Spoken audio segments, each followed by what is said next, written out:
All right, what's up, guys? VV back with another video. And in today's video, we're going to be doing a pre-release guide for OP15 EB04. So let's go ahead and hop straight into this. These usually take a while because we're going to be going over all the different cards in the set. I'm going to tell you guys what cards to look out for and all that good stuff, all right? So let's do this. We're going to be hopping straight into it. I just want to show you one thing on the screen here. The official release for OP15 is April 3rd. Okay, so that's not this week, but it's next week, right? And with the way that pre-releases are, they start up about 1 week before the official release, okay? So in other words, this Friday, at the time of me recording this video, this Friday is when the pre-releases should be starting up. All right, so let's do this, guys. Let's get into it. I will have everything time-stamped in the general description, and I'll have all relevant links and stuff like that in the comments section below. If you guys have any comments, questions, or suggestions, please do not hesitate to ask those down in the comment section below, or hop on the VV Theory Discord. Link will be in the channel description.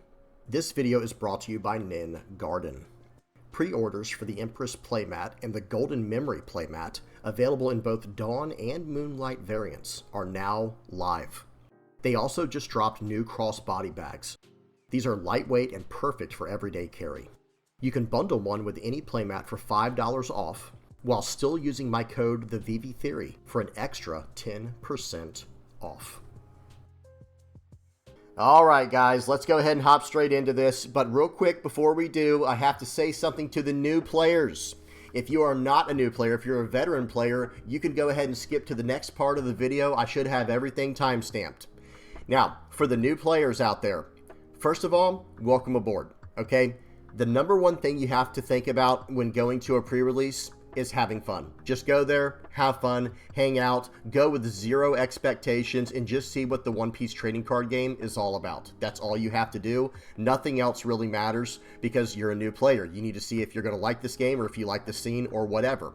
So just go there, you know, low expectations, have fun, all right? And again, welcome aboard. Now, some things you might want to bring if you're coming from another trading card game, you might want to bring your own sleeves. The One Piece trading card game uses standard sized sleeves. So that's the same as Magic the Gathering, Pokemon, Lorcana, and games like that. Those all use the standard sized card sleeves. For example, Yu-Gi-Oh! Does not. So if you're coming from Yu-Gi-Oh!, you might want to pick up your own sleeves, but you don't need sleeves either, okay? Yu-Gi-Oh! Has Japanese standard sleeves, whereas One Piece uses just standard card sleeves, I think they're called, the same as Magic, Pokemon, Lorcana, and games like that. So if you have any of those sleeves laying around, excuse me, you might want to bring some.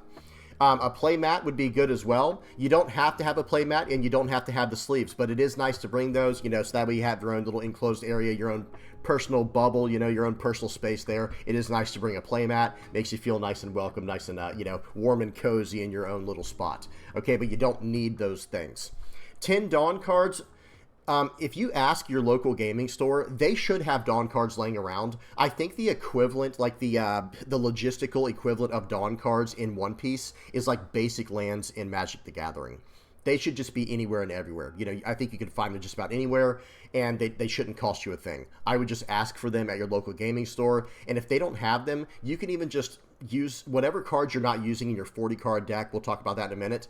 Whatever extra cards you have laying around, you can literally just play with those upside down, I think. You know, just don't sleeve them, just have them upside down, and you could probably just play with those as Dawn, worst case scenario, okay? So Dawn, you don't necessarily have to bring your own Dawn, but I would ask for some. Your local gaming store should have some laying around. If not, you know, you can make do just by turning cards upside down, okay? Now, for the next part here, we have Promo Leader. Notice this card on the screen here, this Monkey D. Luffy. This is the promo leader that your local gaming store should provide you with your 6 booster packs, okay? And with this promo leader, your 10 Dawn cards, and your 6 booster packs, you're going to start putting together your 40-card deck. Now, the leader is not included in those 40 cards, and neither are the 10 Dawn, okay? But that's going to consist of your deck. Is this promo leader, 10 Dawn cards, and then whatever 40 cards you decide to put in your deck. You can mix and match any colors in this game. You don't need them to be a specific color, or if you choose to run a leader out of your, you can run a leader that comes out of your booster packs. And you don't have to stick to their colors, right? If it's like, let's say it's like a mono red leader you want to run, well, you don't have to run only red cards in your deck for pre-releases. It's a special type of format. But notice this leader, guys. I would highly recommend using this leader. And for pretty much all of the examples I'm going to use moving forward when we're going through the pre-release guide, I'm going to be referencing the cards as if this is your leader, where you're going to be getting special effects from this leader. Notice what this leader does. 5,000 power, 5 life. That's a very standard stat line in the game. But it says this leader can only be used in designated events according to the rules, so pre-releases. This leader is treated as a card with all card names, types, and attributes according to the rules. So for the new players out there, understand there are certain cards in this game that go off certain card names, types, and attributes. Well, Luffy gets all of them at once. Okay, and that's why this leader is specially designed specifically for pre-releases. Okay, now you're going to get 6 packs, you're going to bust those open, and you're going to put together a 40 card deck with those cards. Now, how are you going to build your deck? What should you be looking for? Well, whenever I explain how to break down deck construction for sealed, this is the best way I can do it. There are 5 main types of cards I'm looking for when I'm building my 40 card deck. I'm looking for bruisers. What does that mean? What are bruisers? I'm looking for cards with a very good cost to power ratio. That's the main thing I'm looking for. The best way to think of it is like this. Notice this card costs 7. That's in the top left corner is the cost, and the power is in the top right corner. Okay? Whenever there is a cost to power ratio of +2, that is a good card. Here's what I mean by that. Notice this card costs 7, but the power is 9. Okay, you can put the 1,000 afterwards, but just try to simplify it so it's easier to understand for this example. Just look at this card as a 7 cost character with a power of 9. So its cost to power ratio is +2. So you paid 7, but you got 9 power out of it, 9,000 power out of it, right? So any type of card that is +1 or +2 for the cost to power ratio, that's a thumbs up. That's a really good cost to power ratio, because you will have some cards that might be 7 costs for 7,000 power or 5 costs for 5,000 power. And it's not that those are bad cards. Those are still fine. However, when looking for certain cards in the deck, you want a certain amount of cards that have a really strong cost to power ratio. I call those bruisers, okay? And especially once they hit the 5,000 power threshold or higher, because think about the slide we just went past. Most leaders in this game are 5,000 power. So if I can put a character on the board, that's what Zoro is. This is a, notice it says character right here. This is a character card that you can attack in with, okay? And once I put a character on the board that has 5,000 power or more, well, now I can just turn that card sideways to attack. Not on the turn you play it, though. Don't want to, not trying to confuse any of the new players. In this game, cards have to be on the board for 1 whole turn before they can attack. But as soon as you can attack with those cards, now you're attacking into your opponent's leader and you're making them respond. Okay, so that's a really good thing. So that's what I mean by bruisers, okay? I need cards that can attack into my opponent's leader and start getting some responses, some answers from my opponent. Next up is blockers. So there are keywords in this game, like what you see in orange right here. This is a rush character. So remember what I was saying, oh, this character cannot attack on the turn it's played. You have to wait 1 whole turn. Well, actually, this card does have the ability to attack into characters. It can rush into characters on the turn it's played if you meet this activate main condition here, which says once per turn, if your opponent has a character with 8,000 power or more, this character gains rush against characters during this turn. So he'd be able to attack into a character on the turn it's played. Okay? Now, this orange wording here, like with the orange box around it, that's a keyword. And there is another keyword in this game, like this one says rush and character. There's another keyword called blocker. I want to find a few blockers for my deck, so that way I can protect my leader or my other stronger characters that I want to protect. You're going to want to look for a certain amount of blockers, and I'll talk about the numbers in just a second. Okay, then there are counters. So notice this card right here. This card doesn't actually have a counter, but some characters have a counter on the side right where I'm clicking with my mouse, and it will either say plus 1,000 counter or plus 2,000 counter.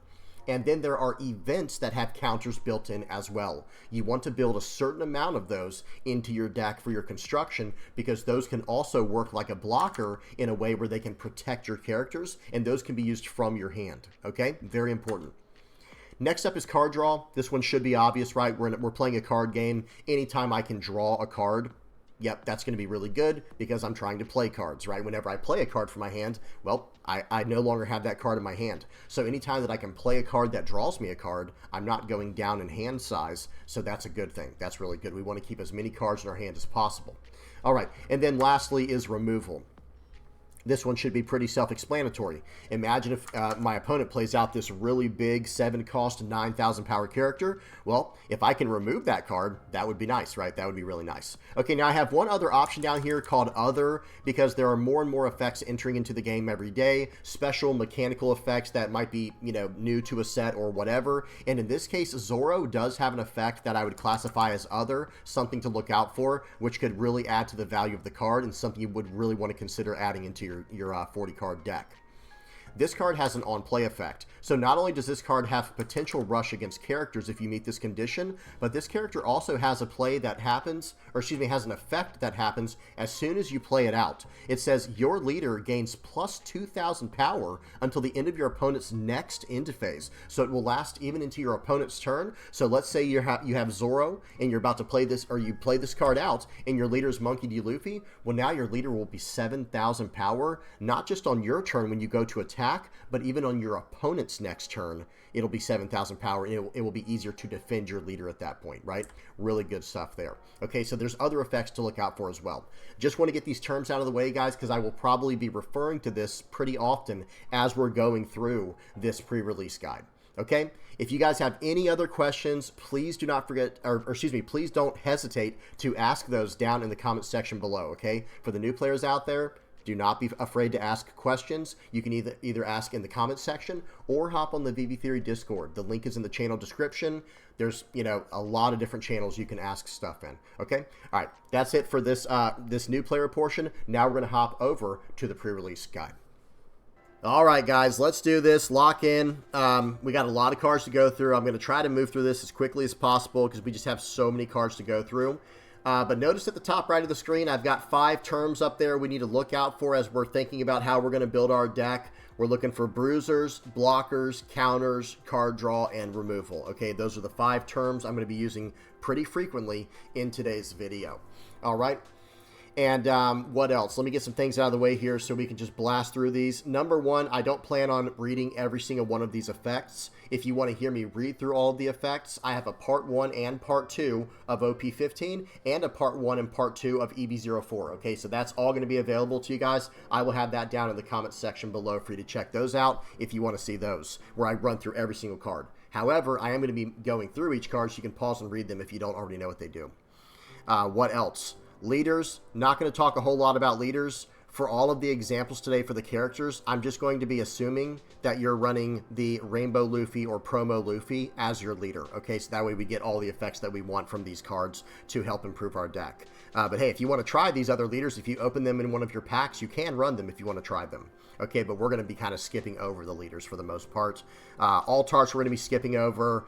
And searchers. Let me talk about searchers real quick. Any searcher that we come across, the same thing is going to apply to every one of them. If there are, so there's 40 cards in a sealed deck, right? If there are 8 or more searchable targets for whatever that searcher can hit in the deck that you constructed, then you might want to consider running it. Or if there's just a specific card that is really, really strong and sealed that searcher can hit, then you might want to consider running it. Otherwise, I probably wouldn't. Okay, just giving you guys a heads up front here. All right, I think that's it. Let's do this. I'm gonna try to blast through this, guys, because we have so many cards to go over. All right, so first up, we have this leader, Jewelry Bonnie. Again, I'm not going to talk much about the leaders, but this one is kind of interesting. I will mention one thing. On your opponent's turn, if you have 1 or less life cards, this leader gains plus 2,000 power. So as soon as you're down to 1 or less life, this is a 7,000 power leader on your opponent's turn, which is going to be really easy for you to defend out of attacks with. But having the 4 life, I don't know, maybe it's not worth running. I think most people would rather have a 5 life leader in sealed just because of the way that game mode, that format is. Okay, but if anyone tries this, guys, if anyone tries this leader out and they're sealed, please tell me. I want to know how it goes. All right, there's the altar. First searcher right away here, guys, Jewelry Bonnie. So again, like I said, if you have enough cards to search up with this searcher, by all means run it. Otherwise, I would avoid it. Okay, there's the altar. All right, first up we have Smoker and Tashigi. So this is an 8 cost, 8,000 power character that can rush in right on the turn you play it, and on your opponent's turn, your leader's going to be 7,000 power. This is a monster in sealed. If you come across this card, it's probably just an auto include. And one thing I should also mention up front here, guys, is a lot of these EB04 cards are probably going to be stronger than your average card, because the EB sets in general, which stands for extra booster sets, those are typically really powerful cards that are built for specific leaders to help them catch up in the format, to catch up with the power creep. And here's the thing, a lot of times they're locked. Notice this says opponent's turn, your Navy type leader's base power becomes 7,000. So okay, you couldn't run this in a non-Navy leader, right? Well, sort of, because in sealed we have a leader that has all types. So most of these EB04 cards are probably going to be absolutely stacked. And one more thing I will say is, first we're going through all of the EB04 cards, which will be the red, black, and yellow cards. Then we'll go through all the OP15 cards, red, green, blue, purple, black, and yellow in that order. All right, so now that I got that out of the way, Smoker and Tashigi, an absolute auto include when it comes to sealed. Very powerful card here. Okay, next up is Zeph. This card's good as well. Actually, let me say one more thing. Whenever I say bruiser, guys, understand like the top right term. This card right here is just a perfect example of a bruiser. It's an 8 cost. It's only 8,000 power, so the cost to power ratio is not great, but it does have rush, so it just comes in swinging, right? And because it is an 8,000 power character, it is hard to deal with. This is a perfect example of like a really strong bruiser card to consider for your sealed decks. Really good stuff here. Okay, sorry about that, guys. I had to get that out of the way. So Zeph, this is a 7 cost 8K. It has that 8,000 power body that we just looked at from Smoker and Tashigi, but it costs 1 less. But the effect is much weaker. It has a when attacking effect. Your leader's base power becomes 7,000 until the end of your opponent's next end phase. Okay, that's strong. However, we have to attack with it first to get that effect. So if you can play this card out on curve, I think it's fine. I think it's fine for sealed to include if you have no other better options. But like I said, guys, I think there's just going to be better options to run in your deck for sealed. However, this card is not bad. And this is a common versus this Smoker and Tashigi being a rare. Okay, but otherwise, this card is solid. It's not bad for sealed at all. It's actually pretty good if you have no other better options.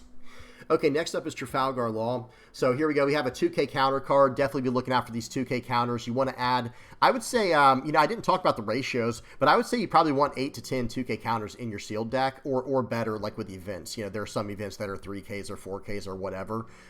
You're going to want about 8 to 10 of those in your deck of these 2K counters or better, and this is probably going to be a pretty solid option for a 2K counter because it's a 3 cost 5K. That is crazy stats right there, and because of those stats, they had to include this effect right here that says this character cannot attack unless your opponent has 2 or more characters with a base power of 5,000 or more. Well, in sealed, that's probably going to be happening pretty frequently. Okay, just to give you guys a heads up, I think this is a solid 2K counter for sealed. Okay, next up is Moda or Mata. This is a 1 cost, 0 power 2K counter character. It can do a top 7 search for Lelucia Kingdom, which is a stage we're going to look at in a minute. And the stage does reduce the power of a character to 0, but it's a 7 cost stage. So it's really going to come down to, I think we have better options to run in the 2K counter spot, but if you do run the Lelucia Kingdom stage in your deck, again, we're going to see that in just a minute. If you're running that for removal, then it might be worth running 1 or 2 of these if you run into them, because this is a common 2K counter. Okay? Next up is Zoro. This is an auto include. If you don't know what this card does, guys, buffs your leader, has conditional rush. This is just a 7 cost, 9,000 power. Again, another beater or bruiser card right here. Excellent, excellent card for sealed. I would consider this an auto include. Okay, there's the alt art for it. Looks really good. Okay, now we have the red EB04 events. This is a Distorted Future. It's a 1 cost 3K counter defensively, or it's a 1 cost minus 3,000 power offensively when you're using it against your opponent's characters. This card is excellent in sealed. You do have to have 2 or less life cards to do the main effect, but either way, it's a 1 cost 3K counter in hand at any time, and then when you are at 2 or less life, you're going to be able to reduce the power of one of your opponent's characters by 3,000 for 1 Dawn. Really, really good card in sealed. Okay, this is removal and a counter. Excellent. Okay, next up is this 0 cost event here called It's My Student's Farewell. I Want It to Be Proper. This card is actually not bad in sealed, guys, because yes, it's a 0 cost 2K counter for your characters or Silver's Rayleigh, but remember, your Monkey D. Luffy promo leader does count as having all names. So you can use this in your in your leaders You can use this on your leader as a 2K counter. And then main, you may give one active Dawn card to one of your Silver's Rayleigh. So you give the Dawn to your leader, which is Monkey D. Luffy. He has all names. And then you're going to be able to give up to one of your opponent's characters minus 2,000 power during this turn. So this card is actually very, very similar to Distorted Future, where this is a 1-cost 3K counter or a 1-cost minus 3K. This is a 0-cost 2K counter or a 1-cost 3,000 power difference. So what do I mean? You're going to give one Dawn, one active Dawn to your leader. So that's like a 1 Dawn investment. So your leader is now plus 1,000 power for the turn, right? And then you're going to give one of your opponent's characters minus 2,000 power. So you attach one Dawn and you got a 3,000 power differential. This card's actually excellent in sealed, guys. Really, really good stuff here. Okay, next up, this is Lelucia Kingdom. This is the stage that you can search up with Mata or Moda, whatever her name is. This is the searchable stage for her. It's a 7-cost stage. The opponent's turn effect is just whatever, but that on-play effect to set the power of one of your opponent's characters to 0 for the turn, that is basically removal in sealed, guys, because you drop the character's power to 0 and you can attack into it with your whole board. They're not saving that card unless it is just some insanely busted card. I don't even know. But yeah, this is decent removal in sealed, but who knows? Hopefully we'll be able to find better options because 7 cost, that is pretty steep, but this is a very powerful effect. Dropping a character's power to 0, there's basically no saving that card. Okay. Next up, we have Alpha. This is so now we're moving on to the black cards for EB04. This is just a 2K counter utility card here. I think we're going to have better options. It has to do with filling up your trash and cost reduction, which is not the greatest theme to focus on when it comes to sealed. But I guess it always depends on the cards you draw to in your sealed packs. Okay, next up is Kaku. This has KO prevention from effects for your black 5-cost or lower characters with a base cost of 5 or lower, that is. You fill up 3 cards. You may place 3 cards from your trash at the bottom of your deck in any order, and then on play you can trash 2 cards. So you'll probably be able to defend like one character that's black from, you know, with a base cost of 5 or less from some type of KO effect. But I don't know how consistently you're going to be able to fill up your trash when it comes to sealed. That's something I would really consider. But otherwise, this is a 2K counter. It's a 3-cost 4K with a 2K counter built into it. So it's really not bad as far as 2K counters go. Okay, next up we have Kobe. This is a 6-cost, 7,000 power, 1K counter character. This card is a auto-include for sealed, guys. A 6-cost, 7K, 1K counter body, like frame and everything, that's all perfect, that's all fine. But it has your turn once per turn. When your opponent's character is KO'd, draw 1 card. This card is incredible in sealed, guys, because you're going to attack into your opponent's board and you're going to start drawing cards from KOing their characters that they're trying to defend. And then it also has built-in removal prevention once per turn. So this card auto-include staple for sealed. Okay, there's the alt art. There's the manga. And then we have Ginny or Jenny. This is just a 2K counter. I think it's decent for the Revo army stuff.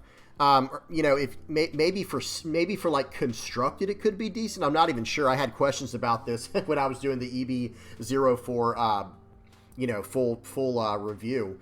But I don't think this card's worth running in sealed at all, unless you just literally have no other 2K counter. Okay. Next up is Doll. This is just a great 2-cost, 1,000 power, 1K counter blocker. The opponent's turn effect is just kind of whatever. It buffs the cost of all of your Navy characters. I don't think that's going to be a big deal in sealed, but having access to a 2-cost blocker that also has a 1K counter built in, this is a really good card for sealed. Okay, next up is Helmeppo, 3-cost, 3,000 power, 2K counter character. It has an activate main effect to pull a 3-cost or lower non-Helmeppo character with the sword type from your trash. I think this is probably too specific for sealed. I think this is really meant more for like Red Black Kobe, the leader. So I would probably stay away from this card, again, unless you just have no other 2K counters available. Okay, next up is Rob Lucci. So this is a 4-cost, 6,000 power character here. With on play, trash one of your characters to draw a card. Not sure how often that will come up in sealed, especially if you're playing this out on curve. But who knows, if you can cash in on like some little 1-cost or 2-cost searcher you played out earlier on, this could be a pretty decent card for sealed. You know, because you're playing out a 4-cost 6K body and, you know, kind of like recycling one of your characters to draw a card. That could be pretty good. And as the game goes on, this character gets bigger and bigger. It says if your leader type includes CP, this character gains plus 1,000 power and plus 2 cost for every 5 cards in your trash. Like I was saying earlier about the Alpha card, I don't know how consistently you're going to be able to fill up your trash and stuff like that, But at the same time, if you can, if you can fill up your trash, or if the game goes on long enough, this card could get really, really big, really strong, really fast. Okay, all right, moving on. So there's the alt art. Next up, we have Finger Pistol Yellow Lotus. This is removal, and removal is very hard to find in sealed. Okay, so I would probably include this card in your deck, maybe even 2 of them if you get 2 of them. It's just a 4 cost. You do trash 2 cards from the top of your deck, but you're KOing a character with a base cost of 5 or less from this effect, and the trigger does the same thing. It activates the main effect. Really good stuff for sealed here. Okay, next up is I'll Whip You Into Shape. This is a 1-cost event. It is a 1-cost 3k counter, but it has a main effect that says up to one of your sword type leader or character cards can also attack active characters during this turn. Probably worth running alone if your leader is Luffy, right? Because now you can attack into their active characters with your leader, and then if you do have a sword type character on the board, like the 6-cost 7k Kobe, well, now you're threatening their characters before they get the chance to attack. So this card is really, really solid for sealed. Really good stuff here. It's almost like pseudo removal with a 3k counter built in. Really nice. Okay, moving on to the yellow EB04 cards. Emmett is an 8-cost 7,000 power character. I would probably avoid this card. The trigger's decent. If you have, you can give all of your opponent's characters minus 3,000 power during this turn, and if you have 0 life cards, you can play this card. But notice it says this character cannot attack unless there is a character with 12,000 base power or more. I would probably stay away from this card in general, guys, for sealed. I think it's meant more for constructed. In fact, the more I'm thinking about it, I'll have to keep this effect in my mind as we're going through the rest of the cards. I don't even know if there's going to be a 12,000 base power character in all of the cards we're looking at today. I mean, there might be. I just can't think of any off the top of my head. And if that's the case, this character can just never attack. So again, I would stay away from this card when it comes to sealed. Okay, next up is Sanji. This is a 4-cost, 4,000 power, 1k counter character. It has a when attacking effect that sets this character. It says this character's base power becomes the same as your opponent's leader during this turn. Okay, so you'll be able to, match your opponent's leader's power with this card here. Seems pretty good to me. And then on KO, if you have 2 or less life cards, play up to 1 yellow character card with 6,000 power or less from your hand. So I think the when attacking effect is fine, and this is a 4-cost 4k with a 1k counter, but the on KO effect is a little bit too specific in my personal opinion when it comes to sealed, okay? So I would probably stay away from this card in sealed unless you don't have any better options, because yes, you can attack in and, it'll hit the leader's power.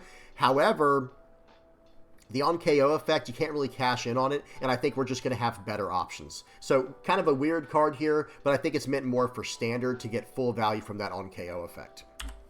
Okay, there's the alt art for it.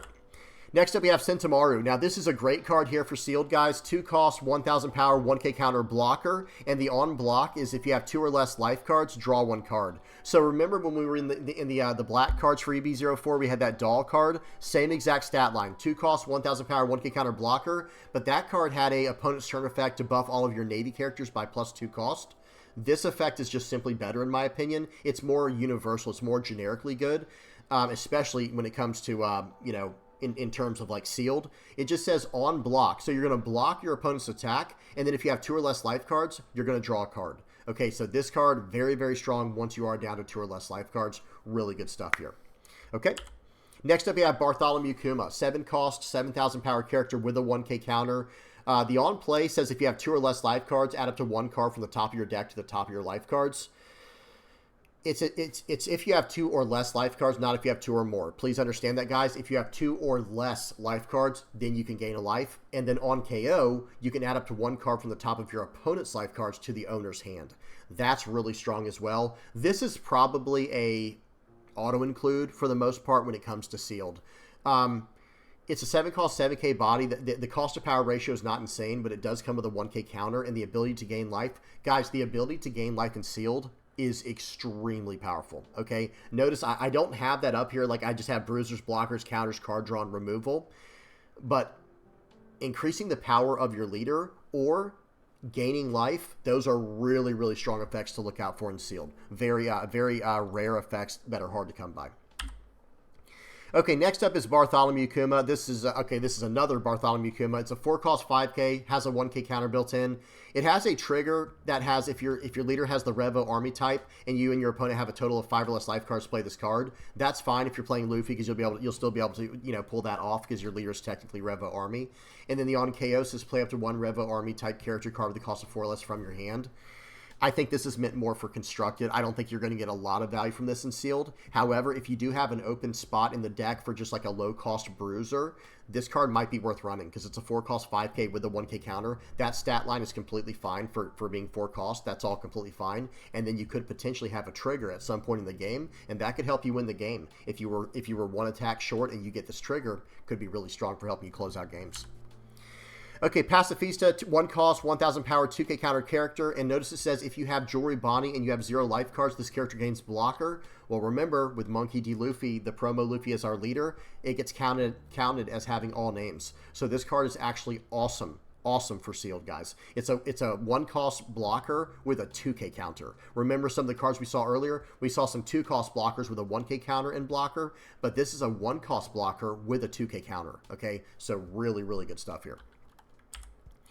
Okay, next up is Vegapunk. This is technically a blocker with a 1K counter, but you have to attach a Dawn each turn to this card to keep it having blocker. And then that other effect is really meant more for constructed with your yellow Vegapunk, the leader, protecting your scientist cards. I don't think there's many scientist cards in this set, if any at all, other than this Vegapunk. So that Dawn times 1 effect, this is really just a blocker if you don't find any other blockers in your sealed. I would try to find better blockers than this though. This is really meant more for constructed. Okay, next up is Borsalino. This is probably one of the best cards you can get in sealed. This card or the Zoro, in my opinion, and the Kobe, I'm going to be honest. The Kobe, the Zoro, and the Borsalino, those are probably the best cards you can get in this sealed, out of all of these sealed cards. This is a 5-cost 6K with a 1K counter and blocker, and it has on play if you have 2 or less life cards, gain a life. Really, really strong card here, auto include in sealed. Okay, next up is Black Rope Dragon Twister. This is a 6-cost event for yellow. It says, main, you may turn 1 card from the top of your life cards face up, and if you have less characters than your opponent, you have to have less characters than your opponent, but if you do have that, you can KO a 6-cost and a 5-cost. A 6-cost or less and a 5-cost or less, and then the trigger is a draw 2 trash 1. This is actually a pretty solid card in sealed, but I will say you do have to have less characters than your opponent, so you have to keep that in mind, and you do have to have 1 life card to flip face up for the effect. It says you may turn 1 card from the top of your life cards face up, but other than that, if you meet those conditions, this is a very strong card in sealed. Okay, next up is Gum Gum Hawk Gatling. This is a 2-cost event with a trigger to draw 2 and trash 1, and it has you may add 1 card from the top or bottom of your life cards to your hand, and add up to 1 Egghead type character card from your hand to the top of your life cards face up. Then give up to 1 of your opponent's characters minus 1,000 power during this turn. So this card is definitely meant more for standard constructed. I would not run this in sealed. Okay, then we have a secret here, a secret Luffy, 10 cost, 12,000 power character. Okay, so there is a 12,000 power character in the set, guys.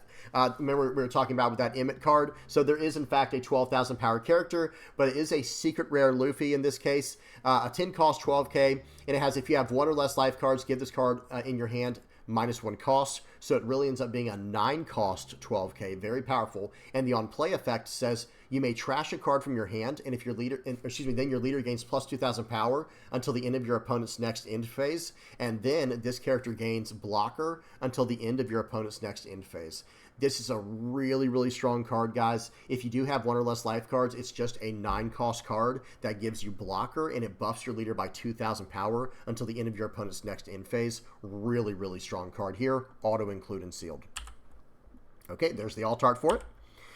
All right, then we have a Treasure Cup Rare here. This is a 4-cost, 5,000 power, 1K counter Zoro. It is a Film Supernova Straw Hat Crew type card with the on-play effect to add up to, if your leader has the Film or Straw Hat Crew type, set up to 2 of your Dawn cards as active, and at the end of your turn, you set this character as active. This is an OP13 card, but if you do open this card, I probably wouldn't run it in sealed unless you have to. I would just sleeve this card up immediately. These Treasure Cup Rare cards are typically, they're typically very valuable, okay? So if you open this card in your sealed pack, you can run the card. You can run it if you want to, but I would probably just sleeve it up immediately and maybe deal with that later, okay? Very nice. All right, now we're moving into the OP15 cards. And first up is Red Green Krieg. So this leader, the effect seems very powerful. However, all of your board has to be East Blue type characters. And I just don't think that's really practical when it comes to sealed. Okay, so I would stay away from this card personally when it comes to sealed. All right, next up is the Altart. Very nice. And then we have Lucy. So in the same way as, you know, Red Green Krieg was very specific where your whole board had to be East Blue type characters in order to get that Dawn ×1 opponent's turn effect. Well, in the same way, Lucy, you have to build your entire deck around events or stages in order to get this when attacking and on your opponent's attack effect. So I would stay away from this in sealed as well. All right, there's the Altart.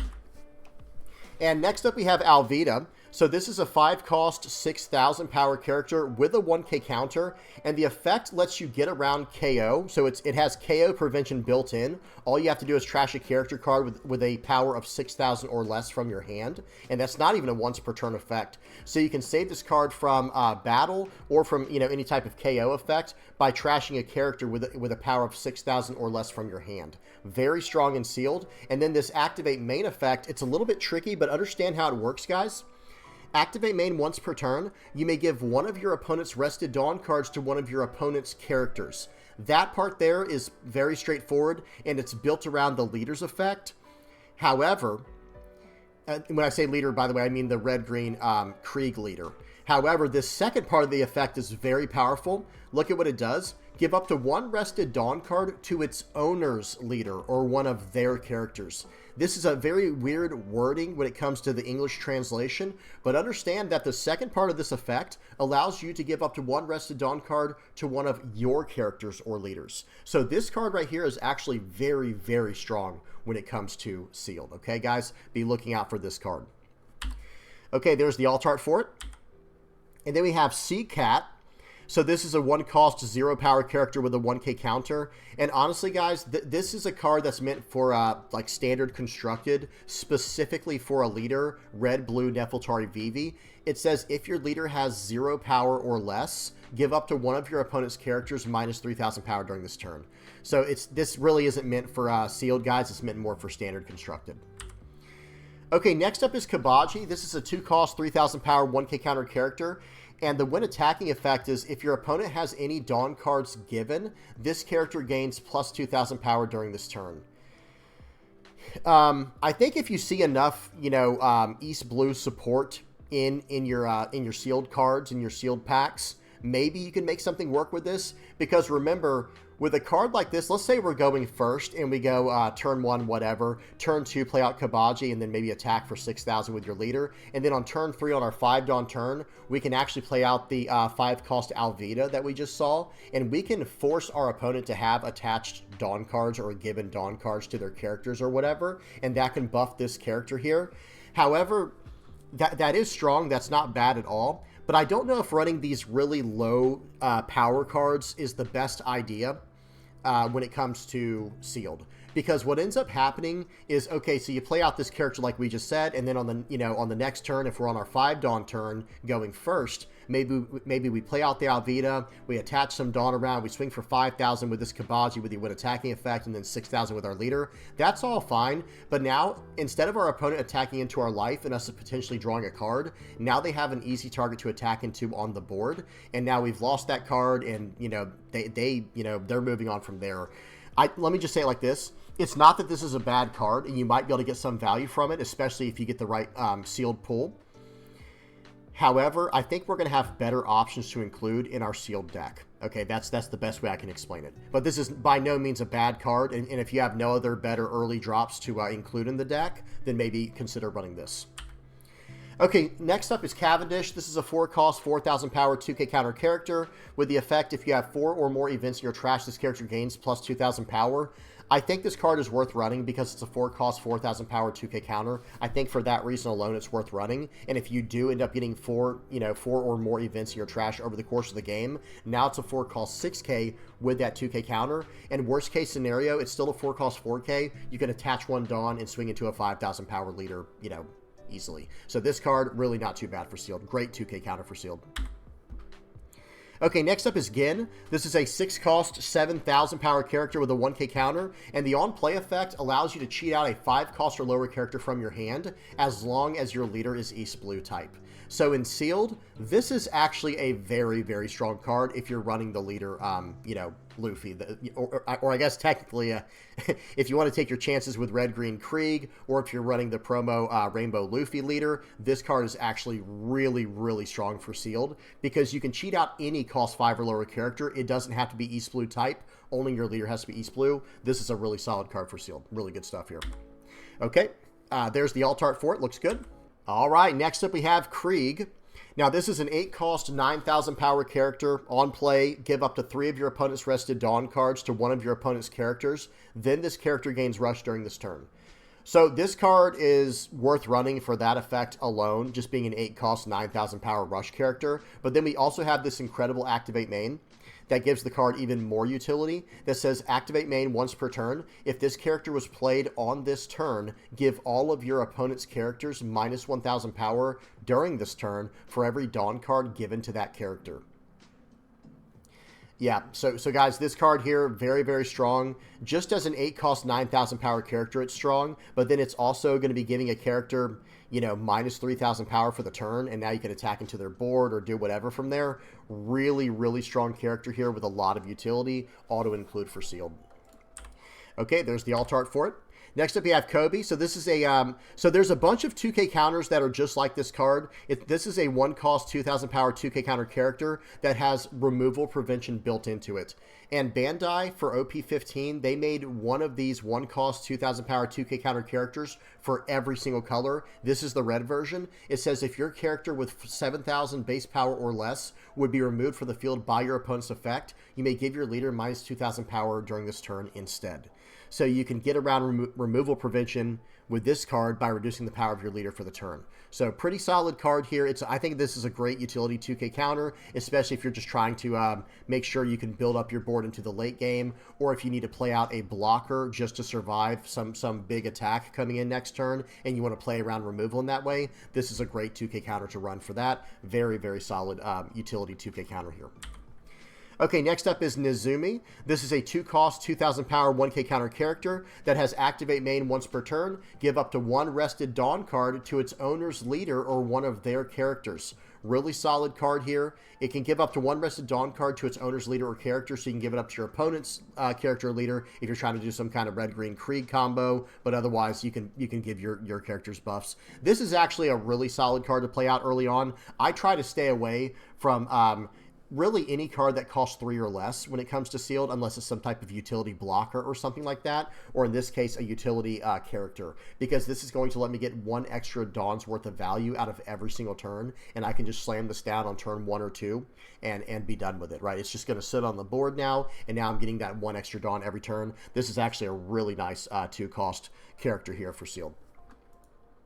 Okay, next up we have Pearl. This is a 4-cost, 4,000 power character with a 1k counter.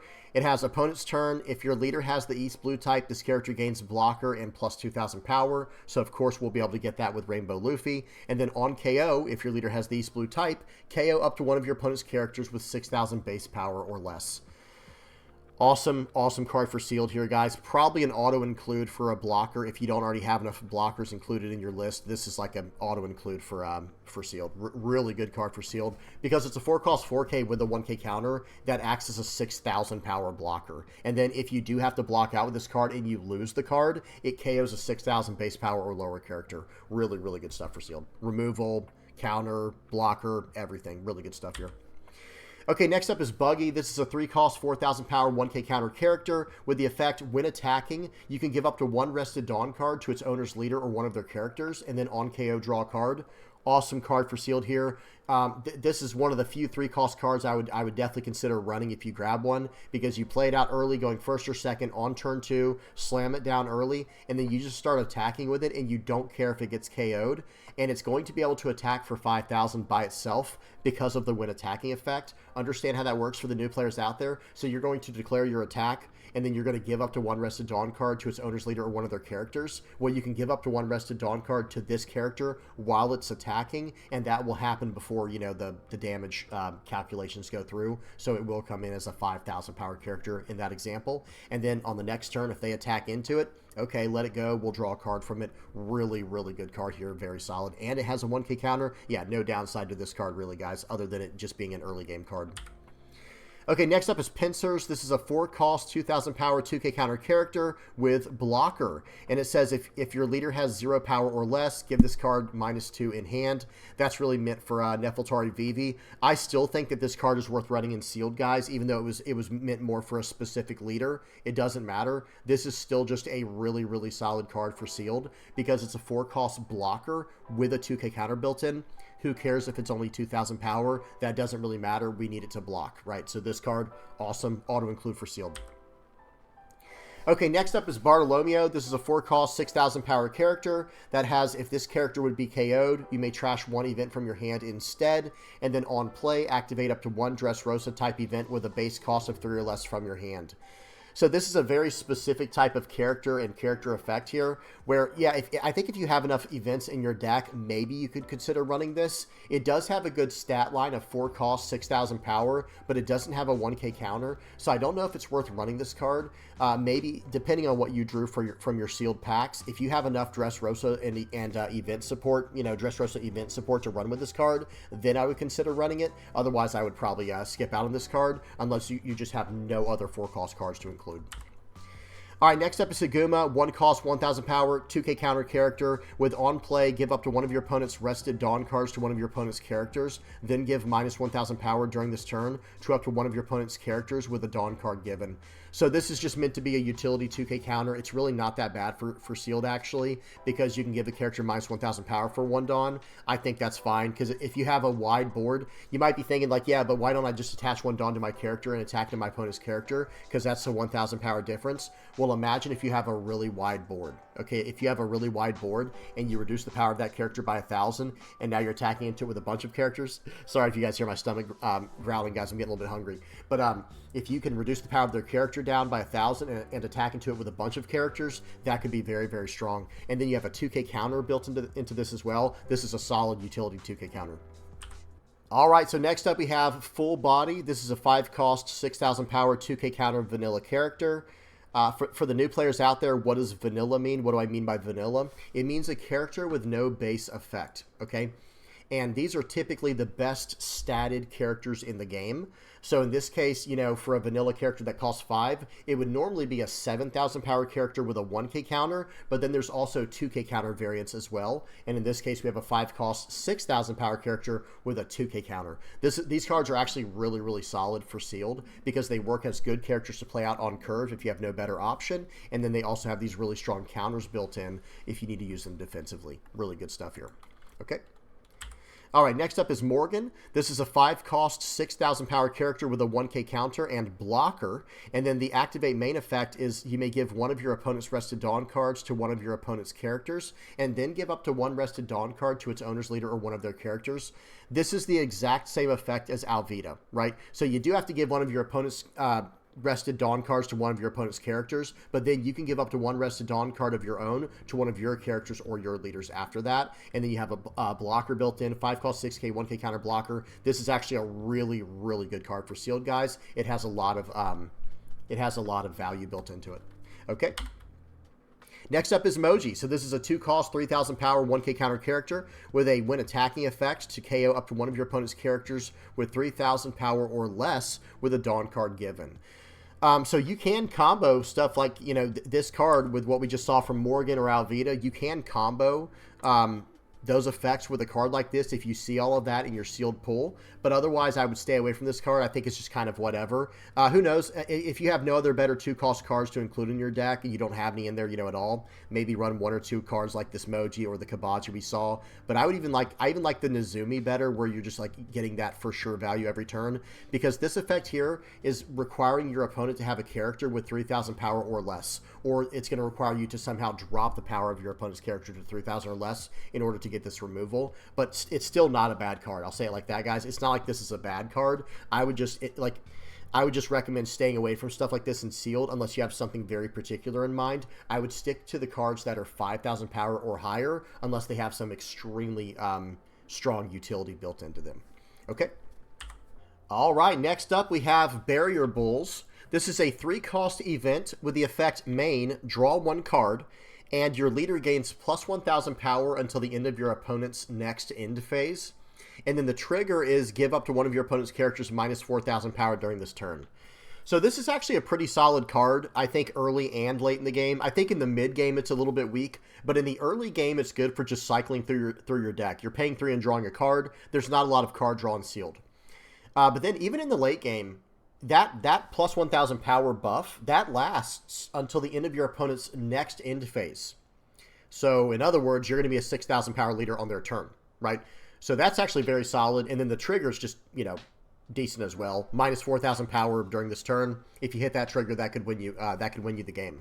But either way, I think this is a decent card. I would consider this almost like a utility filler card because, like I said, guys, early on, you're cycling through your deck with it. Later in the game, you're becoming a 6,000 power leader. So defensively, that's going to help you out big time. So not too bad here. Not too bad. Okay, next up is Fire Fist. So this is a 7-cost event. That's a lot of Dawn, guys. 7 cost. Main, your leader gains plus 3,000 power during this turn and give up to one of your opponent's characters minus 8,000 power until the end of your opponent's next end phase. Okay, so that debuff lasts for, you know, not just your turn, but even your opponent's turn. Okay, and then you may trash 2 cards from your hand, and if you do, KO up to one of your opponent's characters with 0 power or less. I would not do that last part there unless you absolutely have to. Getting rid of 2 cards from your hand like that and this card from your hand, that's minus 3 cards from hand. And yes, that could get rid of a very powerful character for sure, but I would be very careful using that last part, like I said, unless you absolutely have to. But giving a character minus 8,000 power while giving your leader plus 3,000 power, that is a massive power difference, right? So I would say this card is a staple, or an auto include when it comes to sealed. It's going to let you battle for the board. It can almost work as like double removal in some situations. Like if your opponent has like maybe a 5 or 6,000 power character on the board sideways, and then maybe a 10,000 power character on the board sideways. Think about that, guys. Your leader's going to be an 8,000 power leader now, and then they're going to have a minus 8,000 power character. So you can swing into the 5 or 6,000 power character with your leader. That's going to require a bunch of cards from hand. And then they still have that, you know, minus 8,000 power character on the board that you can deal with very easily afterwards. This is a really strong card for sealed, guys. Very, very powerful. I would say auto include. All right. Excuse me, guys. Next up we have Just Watch Me Ace. This is a 4-cost event that says if you have 4 or more events in your trash, give this card in your hand minus 3 cost. Okay, so if we have enough events in our trash, this is a 1-cost event, and it has a main and counter to give up to one of your opponent's characters minus 3,000 power during this turn. Yeah, this is pretty much like what we saw earlier from the EB04 red card. I can't remember the name of it. It was a 1-cost 3K counter for your turn, and then a 1-cost minus 3,000 power on your it was a 3K counter for your opponent's turn for defense, and then it was minus 3,000 on your turn for offense. So this is basically that exact same card. The reason it costs 4 Dawn is because this card was built for Red Blue Lucy, the leader we were just looking at. So it is a little bit weak when it comes to sealed if you can't get enough events in your trash.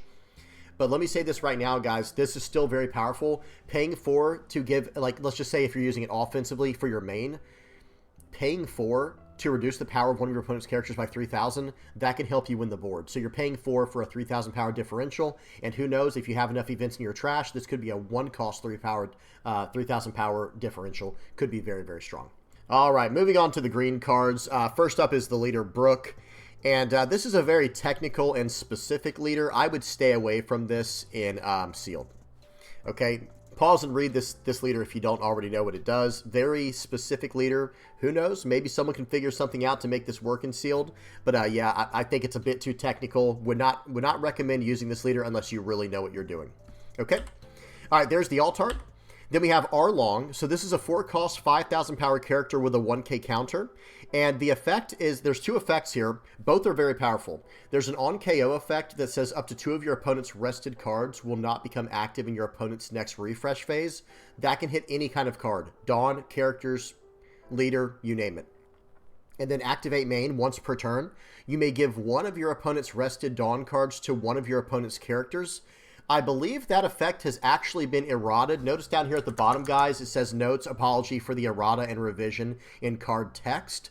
And let me highlight it real quick right here, where it says you may give, whoops, hang on, you may give one of your opponent's rested Dawn cards to one of your opponent's characters. I believe it should say give up, you may give one of your opponent's Dawn cards to one of your opponent's characters, not rested, okay, guys? So just understand that this card has been errated. It's a little bit confusing, especially if it says this for sealed. That could be very confusing. However, it has been errated, and you can even attach active Dawn cards with this effect. If I'm off on that, please say something, guys. Please tell me in the comment section below. However, there's another part of this effect.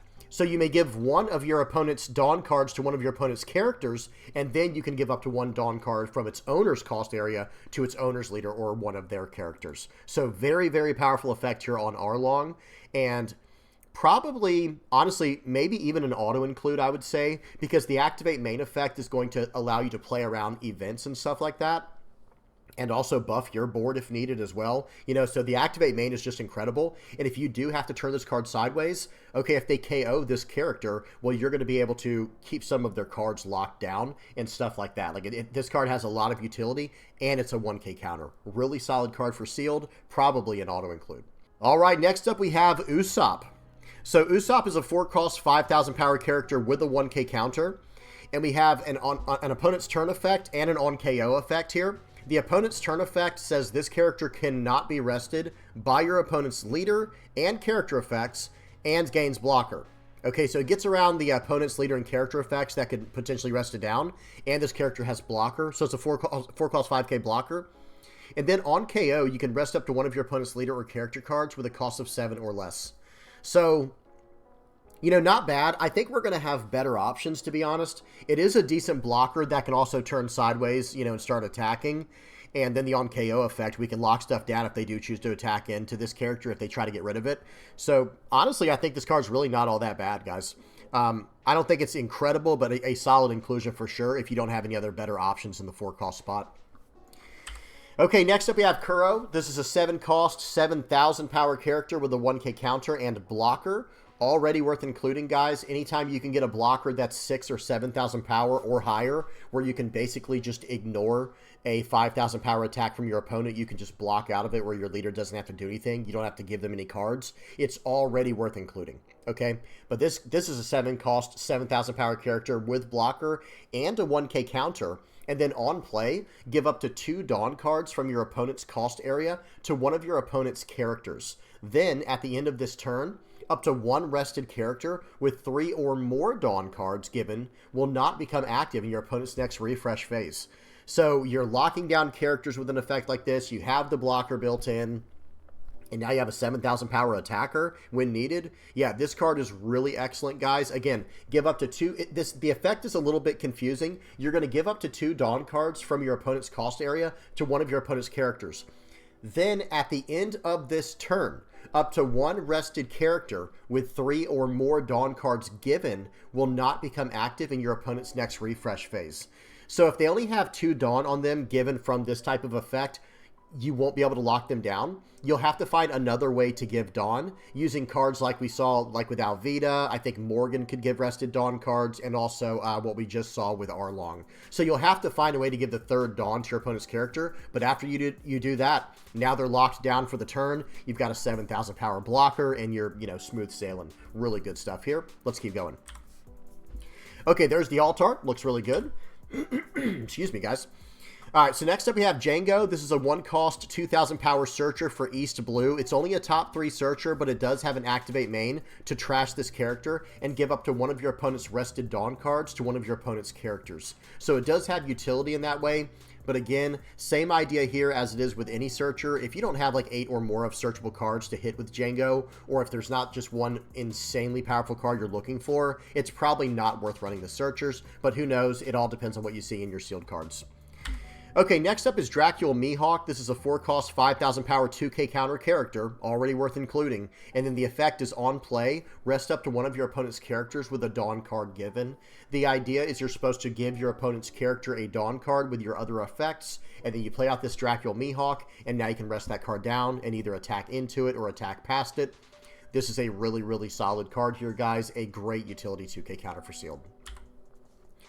Okay, next up we have the Meowban Brothers. This is a 1-cost, 2,000 power 2K counter character with the effect on play. If your leader has the East Blue type, give up to 1 Dawn card from your opponent's cost area to one of your opponent's characters. Solid utility 2K counter, but I would not include this unless I had a bunch of effects in my deck that needed, you know, Dawn cards attached or given to my opponent's characters, like this Dracula Mihawk and like what we saw with the 7-cost Kuro. If you don't have a bunch of effects like this that get some type of benefit from putting Dawn on your, you know, your opponent's characters, then I would probably stay clear from this 2K counter unless you just don't have any other option. Okay. All right, next up is Bartholomew Kuma. Actually, one more thing I will say. Yeah, no, never mind. I was saying it just gives up to one of your Dawn cards from your cost area to one of your opponent's characters. Never mind. I was going to say if it did something more than that, like rest as well, then it would be different, but it just gives a Dawn. So again, guys, I would not include these Meowban Brothers unless you have effects to combo with them. And again, unless you have no other 2K counters, that would be the other option. Okay, next up is Bartholomew Kuma. This is a 4-cost, 5,000 power character with a 1K counter. The on-play effect says up to one of your opponent's characters with a cost of 5 or less cannot be rested until the end of your opponent's next end phase. That's very solid. It's going to help you. It's not quite removal, but it does help you progress into the late game and into the, you know, later into the game, I should say, where you're keeping your opponent in a lockdown position. Because in this case here, understand what it means to be rested for the new players out there. If a card cannot be rested, then that means it can't attack and it can't block. So this could double over in a few different ways, right? And it hits a cost of 5 or less, right? Up to one of your opponent's characters with a cost of 5 or less cannot be rested until the end of your opponent's next end phase. So any type of effect that would need them to rest to get the value from it, or any type of attacking or blocking they're trying to do, they can't do that if you play down Bartholomew Kuma. This is a great 4-cost card to play out on curve to help you get some value, and you can even save it in your hand for later in the game to shut down a blocker. So this is an excellent utility card for sealed. Okay, next up we have a 5-cost, 6,000 power 2K counter Hyozu. This is just a vanilla character. It has no base effect, just a solid card overall. All right, next up we have Purin. This is a 2-cost, 2,000 power character with a 1K counter with an on-play effect that says select up to one of your opponent's rested characters. If the chosen character has a cost equal to the number of Dawn cards given to it, KO it. Very specific, probably not the best card out there. I would probably stay away from this card unless you have something very specific in mind. Not the greatest inclusion in a deck. Okay, at least in sealed, right? Okay, next up we have Brooke. This is a 6-cost, 6,000 power character with a 1K counter. The on-play effect says rest up to one of your opponent's cards. So that could be characters, Dawn, whatever. And then activate main, you may trash this character, and if your leader has the Straw Hat Crew type, set up to one of your characters with a base cost of 8 or less as active. This is a great card for sealed. It's going to, you know, you play it out, you immediately get value resting down your opponent's character and going to, you know, going from there, or resting down their Dawn or whatever. So you're attacking into their board appropriately. And then it's a 6,000 power attacker, and then you can use it after that. You can trash this card even if it's rested. You don't have to rest this card and do the activate main. Nope, you can attack in with this card and then use the activate main to trash this card to stand up one of your other characters, you know, with the cost of 8 or less, and start attacking with them for, you know, extra attacks and whatnot. So this is a very powerful card, and it has a 1K counter. Really, really solid card for sealed. Okay, there's the alt art for it. Looks awesome. All right, then we have Hody Jones. This is a 4-cost, 5,000 power, 1K counter character. With the effect on play, set your Fishman type leader as active, then add 1 card from the top of your life cards to your hand. It's not good to take life cards in sealed, typically speaking, but I will say this, setting your leader as active, if you have to use this card right here to go for lethal later in the game, I mean, imagine if your opponent has no blockers on the board and maybe they have 1 Dawn active, right? And say they're down to 1 life or something. Okay, you know, or actually say they're down to 0 life for this example. Imagine if you attach 6 Dawn to your leader and swing for 11,000, and then you play out this Hody Jones and do it again. Right, I mean, like, that could be very powerful. I don't think this card's great otherwise, but I think it is a 1K counter in hand if you can't use it for some type of combo effect. but I do think that this is a very solid, this is a decent effect here. It's going to set your Fishman type leader as active, and remember we have all types as the promo Rainbow Luffy. This could be pretty cool to include, especially if you know what you're doing. Okay, next up is Yorkie. This is a 1-cost, 0-power 2K counter character that has a your turn on play effect that says up to one of your Brook cards gains plus 2,000 power during this turn. So you can use your leader as this effect, because your leader will have all names. So you can basically pay 1, and this is a your turn effect on play. It's not just always during your turn. It's just when you play this card out, as long as it's on your turn, up to one of your Brook cards gains plus 2,000 power during this turn. So I think it's pretty solid. It's nothing special. It's just a nice utility 2K counter. You're basically going to just pay 1 for 2,000 powers buff, as opposed to like attaching 1 Dawn and getting a 1,000 power buff. Okay, next card. All right, next up we have Laboon. This is the green version of what we saw with Kobe, where it's the 1-cost, 2,000 power 2K counter character with removal prevention for your 7,000 base power characters or less.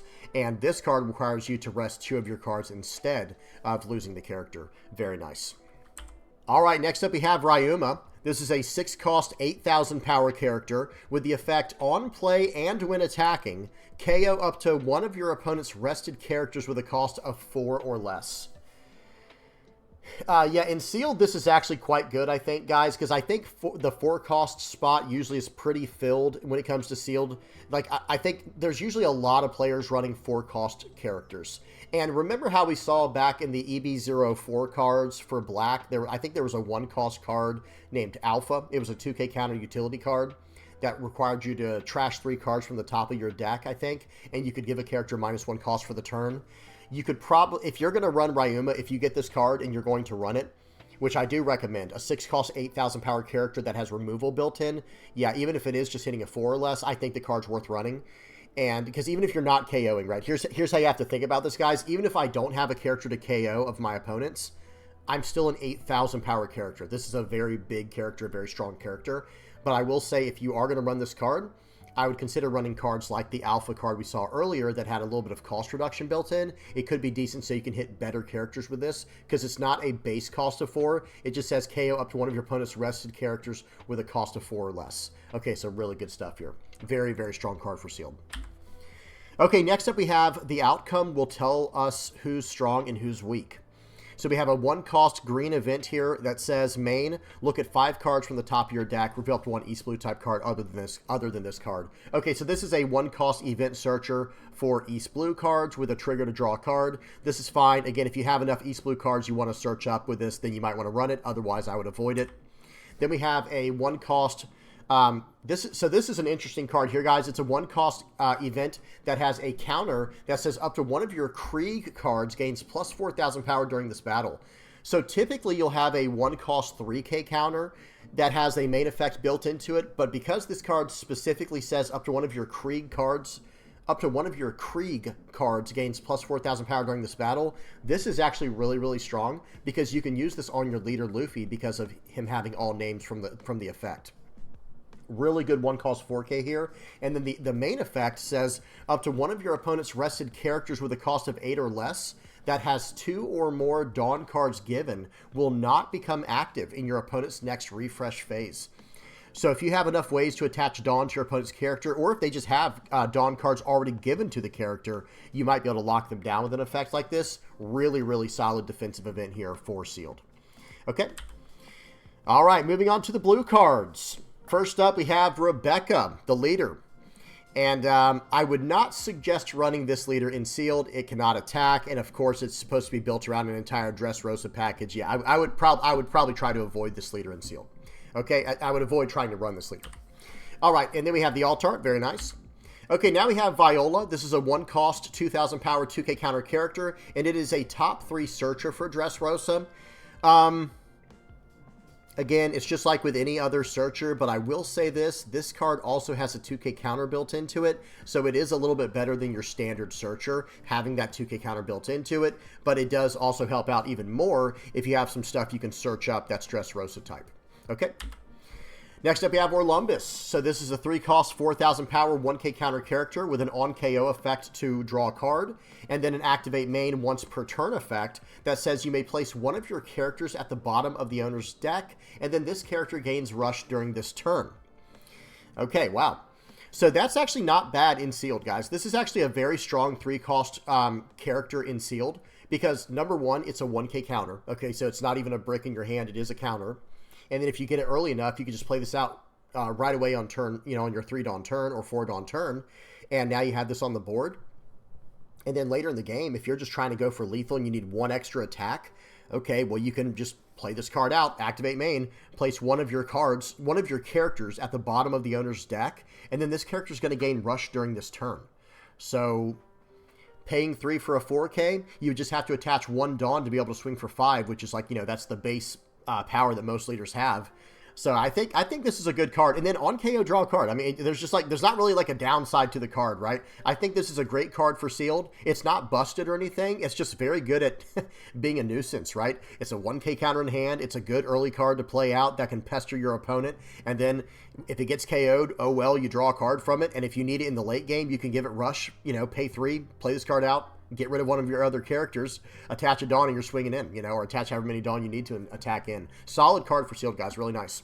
All right, next up we have Kairos, 3-cost, 5,000 power character with an on-play effect that says you may trash 1 card from your hand, and if your leader is Rebecca, this character gains rush during this turn. Okay, very nice. And then we have an on-KO effect that says add this character card from your trash to your hand. So this is arguably probably like the best 3-cost you could run in this set. I can't think of all of them off the top of my head, and I don't, we haven't even seen some of the ones from the other colors. But it just simply does not get much better than this as far as a 3-cost character goes in Sealed. It does not have a counter on it, to be fair, but think about it like this, guys. It's a 3-cost, 5,000 power character you can play out right on curve, and then if they KO this character, it just goes back to your hand, and you can just keep replaying it every single turn, right? And if you need to give the card rush, you can also do that by trashing a card from your hand, because remember, our leader, Luffy, gets counted as having all names, even a Rebecca. So yeah, this card is actually just probably, I would consider this a staple for Sealed. What a nuisance this card is here. Very good stuff here. Okay, next up is Kelly Funk. This is a 3-cost, 3,000 power character with a 1k counter. On play, it plays up to 1 Bobby Funk from your hand. Generally speaking, this is not a card that I would include in Sealed. Maybe if you get the Bobby Funk card as well and you want to try to make something work there, especially if you have enough Dressrosa searchers or something like that, then maybe you can try to make something like this work. But generally speaking, I would stay away from this kind of card because of how low the stats are. It's a 3-cost, 3,000 power character with a 1k counter, and it plays out a card. But the thing is, I think this card was meant to be comboed with the leader Rebecca. So for Sealed and just in general, it's not. I don't think it's really the best card out there. Okay, like I said, especially for Sealed. Okay. All right, next up is Koala. This is a 3-cost, 2,000 power, 1k counter blocker. Okay, so we have a blocker here. And then on KO, you could do a top 3 search for a Dressrosa type event. Not the best on KO effect, but just having access to a 3-cost blocker that has a 1k counter built in, it's better than nothing if you can't find any other blockers to run. Okay, then we have Psy. This is a 5-cost, 6,000 power, 1k counter blocker. Okay, now we're talking. And this character also has an additional effect. On play, you may trash 1 event from your hand and draw 2 cards.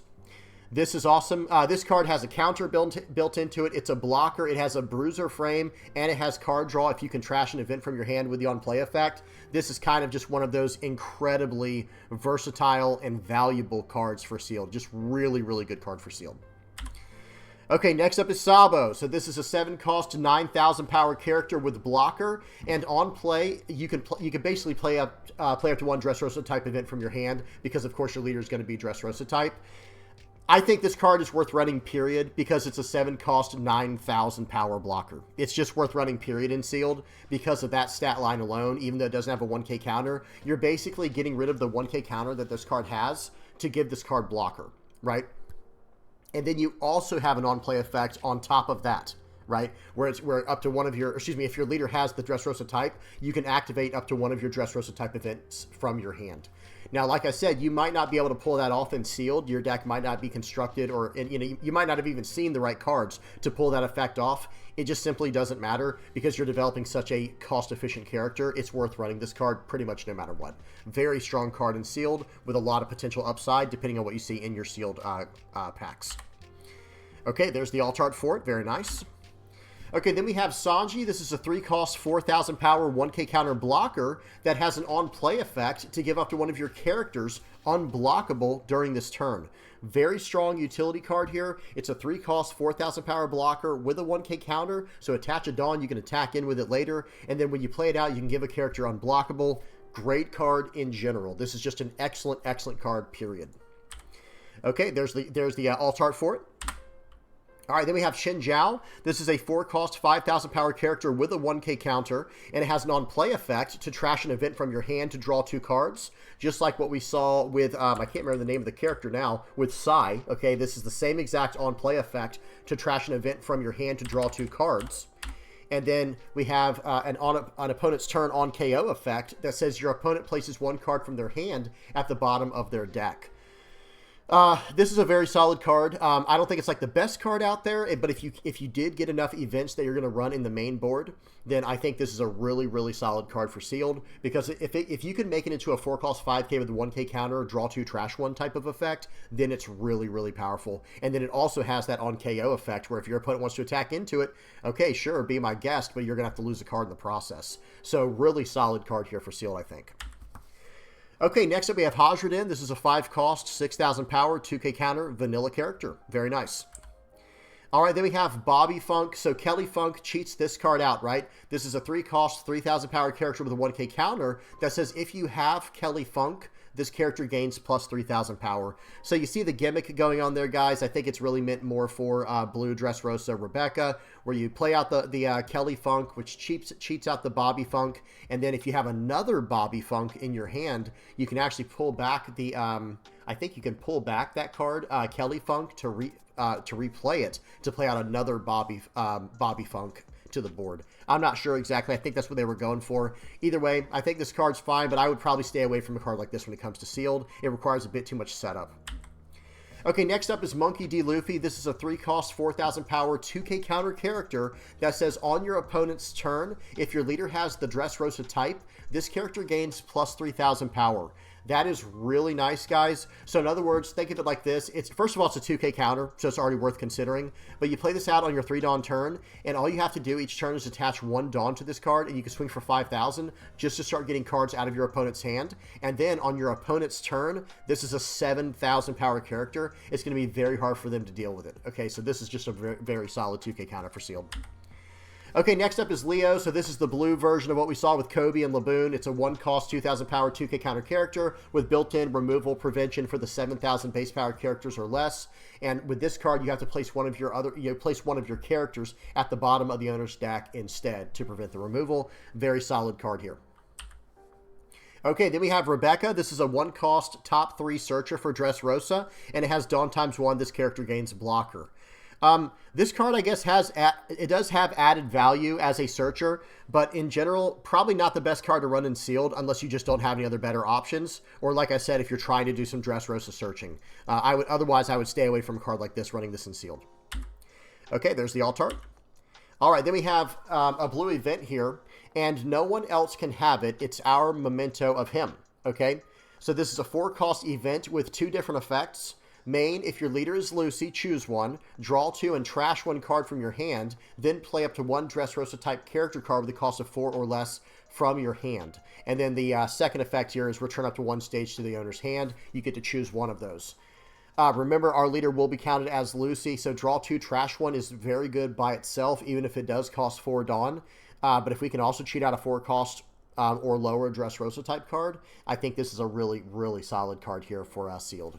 Especially for that effect alone, just draw 2, trash 1. I think that's really, really nice.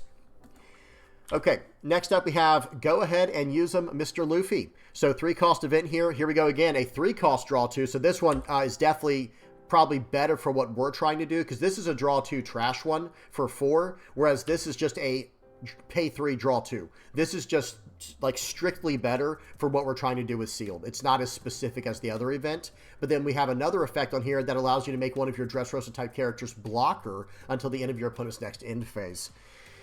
Wow, yeah, so that is really nice. I have to say this is a very, very nice event here for sealed. You know, you can either draw cards in the early game or mid game to set up your hand, or in the late game you can give one of your Dressrosa type characters block. Really good stuff here. Okay, now we have a 7-cost event. Would you let me eat the Flame fruit? And this is a main draw 2, and then your Lucy leader gains double attack and plus 3,000 power during this turn, and the trigger draws 2 cards. Yeah, very, very solid effects here, guys. I will say this event is very solid. Paying 7 to draw 2 cards is not great, but when you combine that with also giving your leader double attack and plus 3,000 power in sealed, I would almost always, depending on the situation, of course, like what your leader's power is at, but if you're attacking into a 5,000 power leader on your opponent's side, if you pay 7 to give your leader plus 3,000, draw the 2 cards, and you have double attack, if you just attach one more Dawn and swing for 9,000 with a card like this, you're coming in for 9,000 power with double attack, and that's going to require probably 2 to 3 cards from their hand, depending on what kind of events they're running and what they have available. So it's just going to really tax their hand, and you just drew 2 cards, and that's just your first attack. So yeah, very solid card for sealed here. At least in it depends on what your deck consists of. You might not need to run a card like this, but double attack and sealed can be very, very dangerous. Okay, then we have the stage, Dressrosa Kingdom. This is a 1-cost stage. On play, draw a card, because remember, our leader will have that type. And then on your opponent's attack, you may rest this stage and trash 1 event or stage card from your hand, and up to one of your leader or up to one of your leader or character cards gains plus 2,000 power during this battle. This is a solid stage, I have to say, especially if you have like enough events in your deck. But in general, I think it's probably worth running for the draw card effect alone. Paying 1 Dawn to draw a card. I mean, think about it, guys. You're going to pay 1, play this card out to cycle it out, and then you have some potential upside later in the game. This is actually an excellent stage for sealed. All right, moving on to the purple cards. All right, so first up we have Enel, Purple Enel. This leader is very interesting because you only get access to 6 Dawn when playing this leader. If anyone tries this out, tell me how it is in sealed. I'm kind of curious about some of these leaders today, guys, like Red, Yellow, Bonnie, and Purple Enel. Those are interesting ideas to run in sealed. I don't know how good they will be, but hey, you never know with an effect like that. So yeah, guys, if someone does open up Enel when they have their sealed tournaments, their pre-release tournaments, if you try this leader out, if you pop it open in your packs and you give it a try, tell me how it goes if you don't mind. But yeah, with this leader, under the rules of this game, you're only going to have access to 6 Dawn cards, but you're able to do a lot of stuff with your Dawn with this activate main effect. Pause and read it if you don't already know what it does. Very interesting leader, but I'm going to be honest, guys, I think I would just stick to good old-fashioned promo Luffy. All right, there's the alt art. Very nice. All right, next up we have Amazon. This is a 3-cost, 0-power character with a 1k counter. And the effect is basically just whenever your opponent attacks, you can rest this character, and they have 2 choices. They can either return one of their Dawn cards, one of their active Dawn cards, or they're going to lose 2,000 power on, one of their characters or leaders for the attack. So, it's interesting. I will say that. It's not really something I would build my deck around, but who knows? Maybe it could have some potential. Maybe eats up an attack, on the first go-around, it eats up an attack, and then maybe it eats up another attack your opponent chooses to attack into this character so they don't have to deal with it on the next turn. I don't know. Tell me what you guys think in the comment section below. But in general, I would probably stay away from a card like this for sealed. Okay, next up we have Enel. This is a 6-cost, 8,000 power character with the effect, if you have 6 or less Dawn cards in your field, this character cannot be removed from the field by your opponent's effects and gains plus 2,000 power. And then activate main, Dawn -1, this character gains blocker until the end of your opponent's next end phase, and then trash 1 card from your hand. So, even if you are just running promo Luffy as your leader, I still think this is a card worth considering because, first of all, it is a 6-cost, 8,000 power character, so the stats are very strong, but then it also has the ability to gain blocker pretty much just whenever you need it, right? You can activate main, Dawn -1, and trash a card from your hand, and now this card has blocker, which, that's not bad, right? Again, an 8,000 power blocker, you do have to trash a card to do that. The Dawn -1 effect is probably not that big of a deal in general. It can be, but in general, that's not a big deal. You're going to get 2 Dawn every turn anyway, so you're still going positive in Dawn over the course of the game. But, trashing a card from hand is pretty rough. but think about it like this. Imagine if you trashed a brick from your hand, and now you have an 8,000 power blocker on the board that can get out of a 7,000 power attack. So, I mean, it is definitely worth considering, that's for sure. I think this card's fine. Yeah, I think this card's actually pretty solid to run just in general, no matter what. Okay, next up we have the Altart. Looks very good. All right, moving on to Ohm. So Ohm is a 1-cost, 2,000 power, 1k counter character with the on-play effect, Dawn -1, draw 1 card, and then when attacking, if you have 6 or less Dawn cards on your field, give up to one of your opponent's characters -1,000 power during this turn. So I forgot about these Purple Sky Island cards, at least some of them. In general, it is hard to come across card draw when it comes to sealed. However, in OP15, maybe it won't actually be that bad. And, you know, with a card like this, the when attacking effect does require you to have 6 or less Dawn cards, just like the 6-cost, you know, Purple Enel requires you to have, you know, 6 or less Dawn cards to get the plus 2,000 power buff and the cannot be removed by opponent's effect.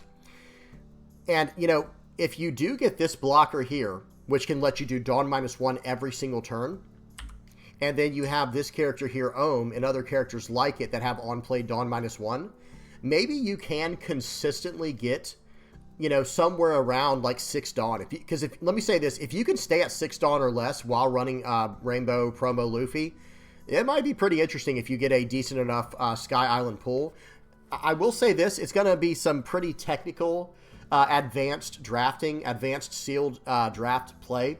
But you might be able to pull something very interesting off here with cards like this Ohm and cards like this 6-cost NL. We'll have to see what happens. But either way, so this is a 1-cost, 2,000 power, 1k counter character. On play, Dawn -1, draw a card, and then if you have 6 or less Dawn cards when attacking, you can give a character -1,000 power for the turn. Very powerful card here. Great 1-drop because it's literally just drawing you a card if you choose to do the Dawn -1 effect. You might not want to do the Dawn -1 effect, by the way, but if you choose to, you do have that potential.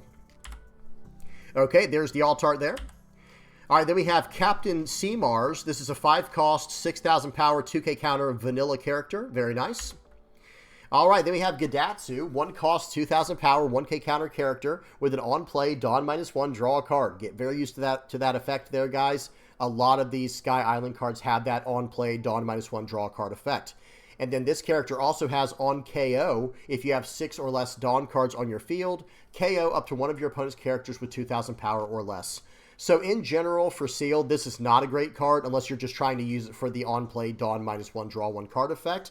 But, you know, maybe that makes it good enough for sealed, because later in the game, you can play a card like this out when you have 10 Dawn. Like, say you have a 10 Dawn turn, you can play this card out, Dawn -1 to go down to 9. And then draw a card. So you basically paid 1 to establish a 2k and draw a card. Who knows? It might be too late for that. It's hard to say. But either way, I think these are really interesting cards to have in sealed, guys. I have to say these Purple Sky Island cards. I think these can make for a very dynamic sealed experience. Really cool stuff going on here with such cheap on-play draw card effects. Really good stuff. And their bodies on the board. Maybe you just do it anyway, right, guys? Maybe you just play this out on turn 1, even if you are going first, even if you're not running Purple Sky Island and L as your leader, because now next turn, now you're on the even curve. Yeah, you went 1 Dawn backwards, but you established the body, and now you're on the even curve. You're just going to go 2, 4, 6, 8, 10 from there. I don't know. Tell me what you guys think in the comment section below. I don't think Gadatsu is the greatest of all the options. Like I said, I think this Ohm is really solid because it has potential, you know, power reduction built into the when attacking if you can stay at 6 or under, you know, 6 or less Dawn. But yeah, either way, not bad to have these effects. And their 1k counters, worst case scenario. Not terrible, guys. Not terrible. Okay, next up is Kotori. This is a 1-cost, 2,000 power, 1k counter character. Activate main, Dawn -2. You may rest this character, and if you have Satori and Hattori, rest up to one of your opponent's characters with 5,000 power or less. So in general, guys, I think this card requires way too much setup. I don't think this is a great card for sealed. Okay, next up is Goro. This is a 3-cost, 0-power character with a 2k counter. On play, reveal 1 card from the top of your deck, and if the revealed card is 2 or less cards, add up to 1 Dawn card from your Dawn deck and rest it. Ramping Dawn can be pretty decent in sealed, to be honest, and there is a card we're going to look at in a minute that you could combo with this card. But yeah, I mean, this could have some potential if you're going to combo with another card, because ramp is not terrible in sealed. It's not like insanely good like it might be in standard constructed where you can build a whole deck around it, but in sealed it's not the worst thing. So remember, guys, you have to reveal one card from the top of your deck, and if the revealed card has a cost of 2 or less, you can add up to 1 Dawn card from your Dawn deck and rest it. Okay, and then we get to Satori, and this is the exact card that I was talking about that helps out the Goro card we just looked at. And remember, guys, this Goro card is a 2k counter, so this Satori goes with it very nicely. This is a 1-cost, 2,000 power, 1k counter character with an on-play Dawn -1, draw 1 card, and then when attacking, if you have 6 or less Dawn cards on your field, look at 2 cards from the top of your deck and place them at the top or bottom of your deck in any order.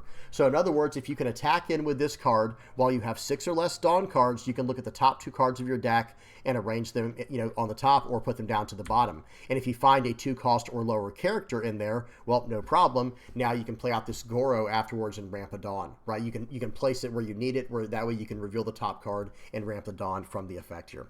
Might not be worth running, to be honest, guys, because then you lose a 2k counter character for you lose a 2k counter in your hand for a 0 power character, but who knows? It always depends on the situation. Okay, but anyway, back to Satori. I think this card is actually really solid. Same level as Ohm. Just having access to this 1-cost Dawn -1, draw 1 card effect on play, and then other potential effects with the when attacking could be very decent, guys. Could be pretty solid even in sealed. Okay, next up we have Shura. This is a 1-cost, 2,000 power, 1k counter character. On play, Dawn -1, draw a card. And then if you have 6 or less Dawn cards on your field, this character gains Rush. Not quite as good, in my opinion, as Satori and Ohm, but still a solid card here. And if you can stick to 6 or less Dawn cards with a bunch of Dawn minus effects, maybe this card can have Rush in the late game. But then you have to think about it. If your leader's not purple Enel, you might not be able to really benefit from him getting Rush if you only have 6 or less Dawn cards, because you'll play the card out for 1, and then you'll have 5 Dawn less or left if you had exactly 6. I don't know. Maybe then you can swing for 7k with Rush. I don't know. Could be something there, but I do like this pay 1 on play Dawn -1, draw 1 card effect. I think that's really nice. And then at worst, it's a 1k counter in hand. Okay, next up we have Heavenly Warriors. This is a 1-cost, 1,000 power, 1k counter blocker if you have 6 or less Dawn cards on your field. Not the best conditional blocker for sealed, unless, like I said, I know I'm sounding repetitive, guys, but it is important to understand. If you're running Purple Enel, if you pop that open in your sealed packs and you choose to run that for your leader, then a card like this is actually very good as a 1-cost, 1k counter blocker. Then it's excellent. But if you're running, Rainbow Luffy, the promo Luffy, it's too conditional, and it's not something we can't even play around it unless we see certain Dawn minus Dawn minus cards. So I would stay away from this card in general, but unless you're playing Purple Enel. Okay, next up is Nola. This is Purple's version of the Kobe and Laboon and Leo. The 1-cost, 2,000 power, 2k counter removal prevention card for Purple, and this one just lets you return a Dawn card to prevent removal. Very, very strong removal prevention card here. I have to say, there's a lot of decent 1-cost characters and stuff like that in OP15/EB04. There's some really decent 1-cost characters, especially all this Sky Island stuff in general, like the Dawn -1 draw a card effect. Generally speaking, I do not run any 1-cost characters in my sealed decks. Excuse me. I usually don't run any sealed cards, any 1-cost or 2-cost cards in my sealed decks. I just kind of skip that turn for the most part, and then I just build towards the later game, starting around like 3 to 4 Dawn cards. But in this format, I think running some of these 1 and 2-cost cards might be very, very good, because I mean they have a lot of utility. Okay, so we went over Nola. Now we're on to whoops, sorry guys, hit the microphone. Now we're on to Fuza. Or Fuzza, I think it's Fuza. This is a 3-cost, 4,000 power character with a 1k counter, and it says all of your Shura cards and this character gain unblockable. Okay, we just saw Shura, right? This card right here. So this card, Shura, and Fuza, they are unblockable when this card is on the board. And then on your opponent's turn, all of your Shura cards' base power and this character's base power becomes 6,000, and that's on your opponent's turn.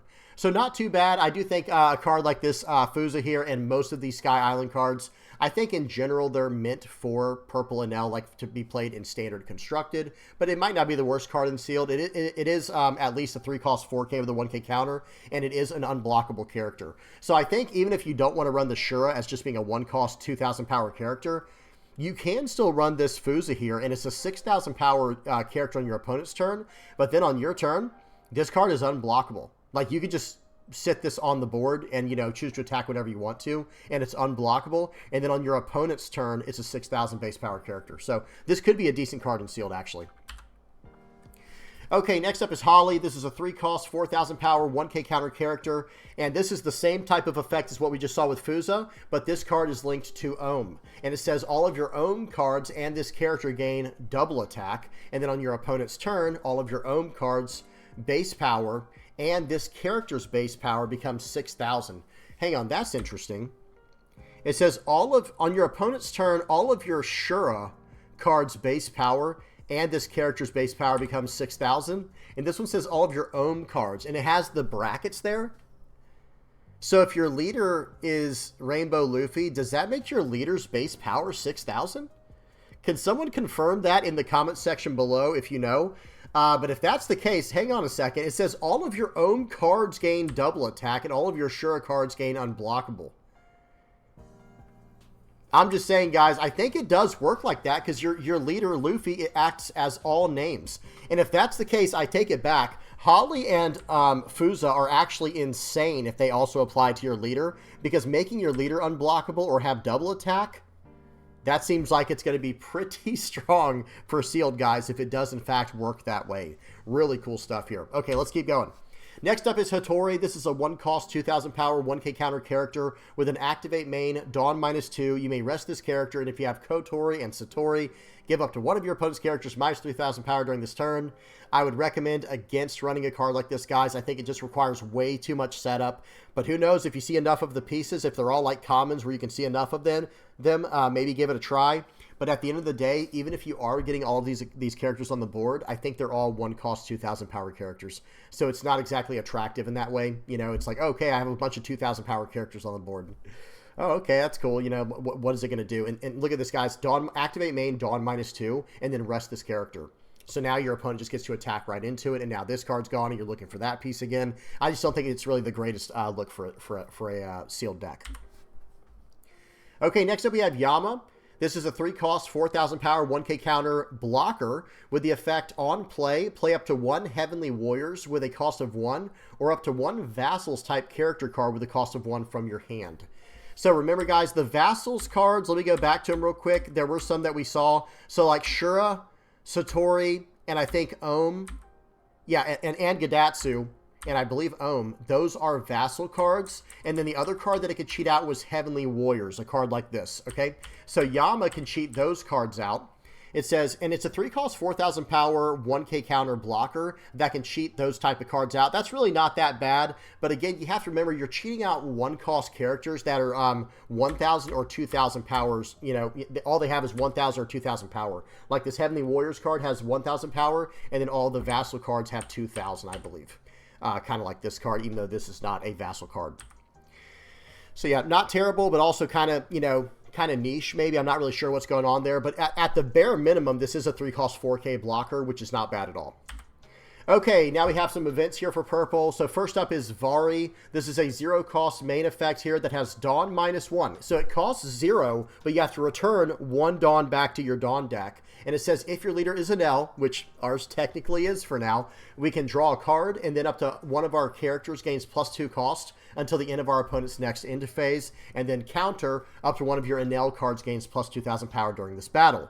So that works as a 2k counter for our leader for 0, and then for 0, Dawn -1, we can draw a card. The cost increase is not really a big deal, but it is nice to be able to draw a card for paying 0. Think about it, guys. So you'll play out your whole turn. Say it's like a 6, 7, 8 Dawn turn. Let's say it's a 7 Dawn turn, right? Play out everything you needed. You've tapped out all of your Dawn, and then you can Dawn -1 to play this out to draw a card. Really, really solid event here for sealed. Okay, next up is El Thor. This is a 0-cost event here. Again, main, Dawn -1. If your leader is an L, up to one of your leader or character cards gains +1,000 power during this turn, and then you can KO up to one of your opponent's characters with 3,000 power or less, and then the counter is a 2k counter for your Enel cards. So 2k counter for our leader in this case, and then we can Dawn -1 to buff our leader by 1,000 and potentially KO a 3k or less. Not too bad. I don't like this one quite as much as the other one as Vari. This one has a lot of potential if you can KO something bigger, if you have a lot of power reduction built into the deck. But that's going to come down to what you drew from your sealed, you know, from your random cards. But in general, I do like the idea of drawing a card, even if just the +2 cost doesn't do much, rather than, going -1 and buffing my leader by 1,000. That's not quite as enticing to me. I'd rather just keep the card draw going and get more and more answers and just, go further and further into the game, always making a battle for value.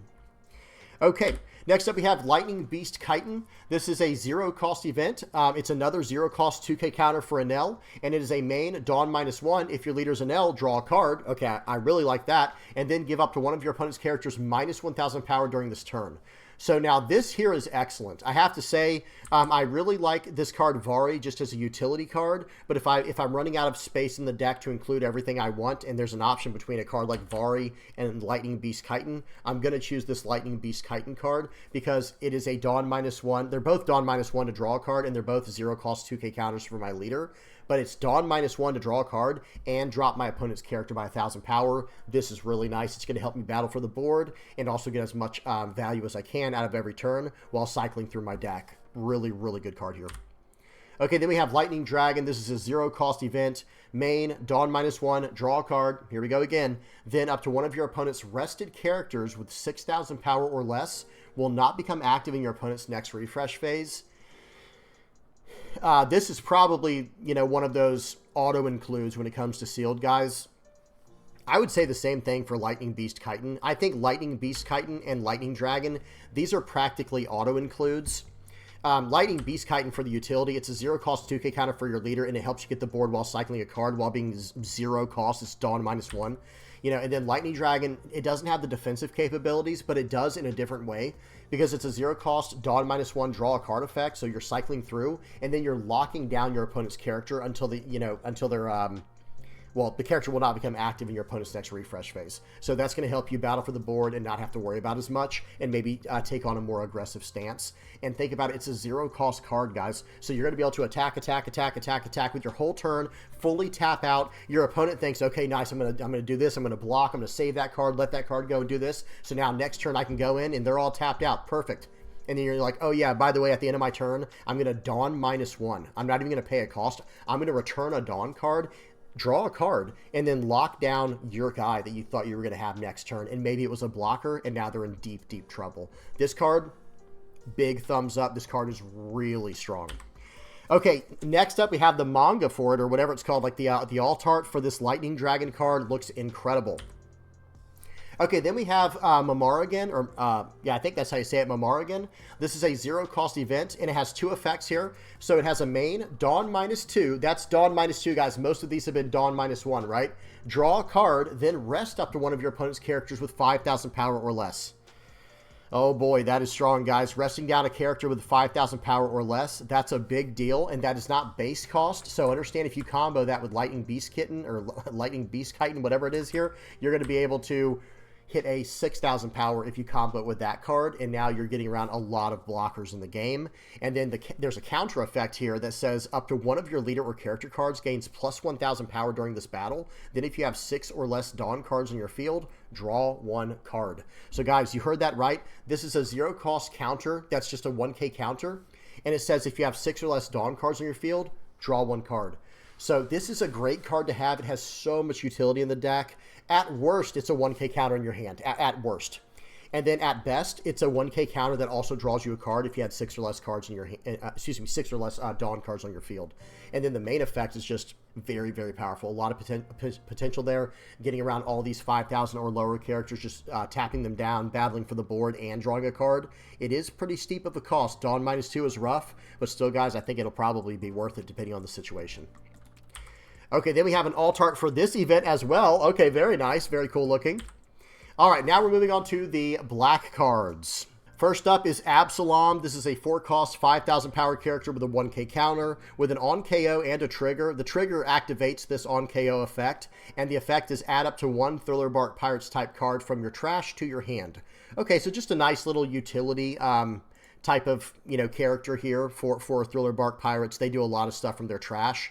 And notice it says add up to 1 Thriller Bark Pirates type character card from your trash to your hand. It doesn't even check for a cost, so you can even get a really big character out of your trash. Really good stuff here. I think this is meant more for like OP15's Black Yellow Gecko Moria though. All right, let's keep going. I'll say this one more thing, guys. Like, not really the best card for sealed. I will say that because I don't think black is going to deal much with the Thriller Bark Pirate stuff in OP15. I think that was meant more for OP14 with Black Yellow Gecko Moria. Okay, but we do have another Thriller Bark Pirates card here, Ors. This is a 4-cost, 0-power character with a 1k counter that says if you have Gecko Moria with 10,000 power or more on your field, and there are no other Ors cards, this character gains plus 7,000 power, and then on KO, you may place 3 cards from your trash at the bottom of your deck in any order, and play this character, play this character card from your trash. Probably not the best card for sealed, guys. If y'all can figure out a combo to make this card insane, by all means, you know, say something. But one thing that's interesting about this card, I don't even know if this works with Rainbow Luffy, with Promo Luffy, because it says if you have Gecko Moria. So let's say you buff your Gecko Moria. Excuse me. Say you, say you even have a 10,000 power Gecko Moria on the board. Period. No matter, even if it's your leader or not. You know, like by buffing him to 10,000. Get this. It says if you have Gecko Moria with 10,000 power or more on your field, and there are no other Ors cards. Well, doesn't Luffy also count as an Ors card? Then this then the character would get the 7,000 if you had no other Ors cards, but I think you technically do. So I think this is a card to stay far, far away from in sealed, unless I'm misunderstanding how that interaction would work there. Okay, let's keep going. All right, next up we have Sanji. This is a 1-cost, 2,000 power, 2k counter character with an on-play effect to fill up 5 cards in your trash. This is a solid card for sealed as a 2k counter, but that's about it. Filling up your trash is not something you would typically want to go for, but who knows, maybe if you do get that 4-cost Rob Lucci that we saw earlier, maybe this card could go good in that deck, if you, like I said, if you see that card and you're trying to build around it. Okay, next up is Charlotte Lola. This is a 4-cost, 5,000 power, 1k counter character with an on-play to trash 3 cards from the top of your deck, and then an on-KO to add up to one of your character cards with a cost of 8 or less from your trash to your hand. So we have a nice little recursion type of effect here. This is actually a pretty solid card for sealed, I'm not going to lie. It's a 4-cost 5k with a 1k counter, and think of it like this. You're going to attack in with this card and just not care if it gets KO'd, because when it does get KO'd, you're going to be able to add up to one of your character cards. It doesn't matter what color it is or what type it is. You can add up to one of your character cards with a cost of 8 or less from your trash to your hand.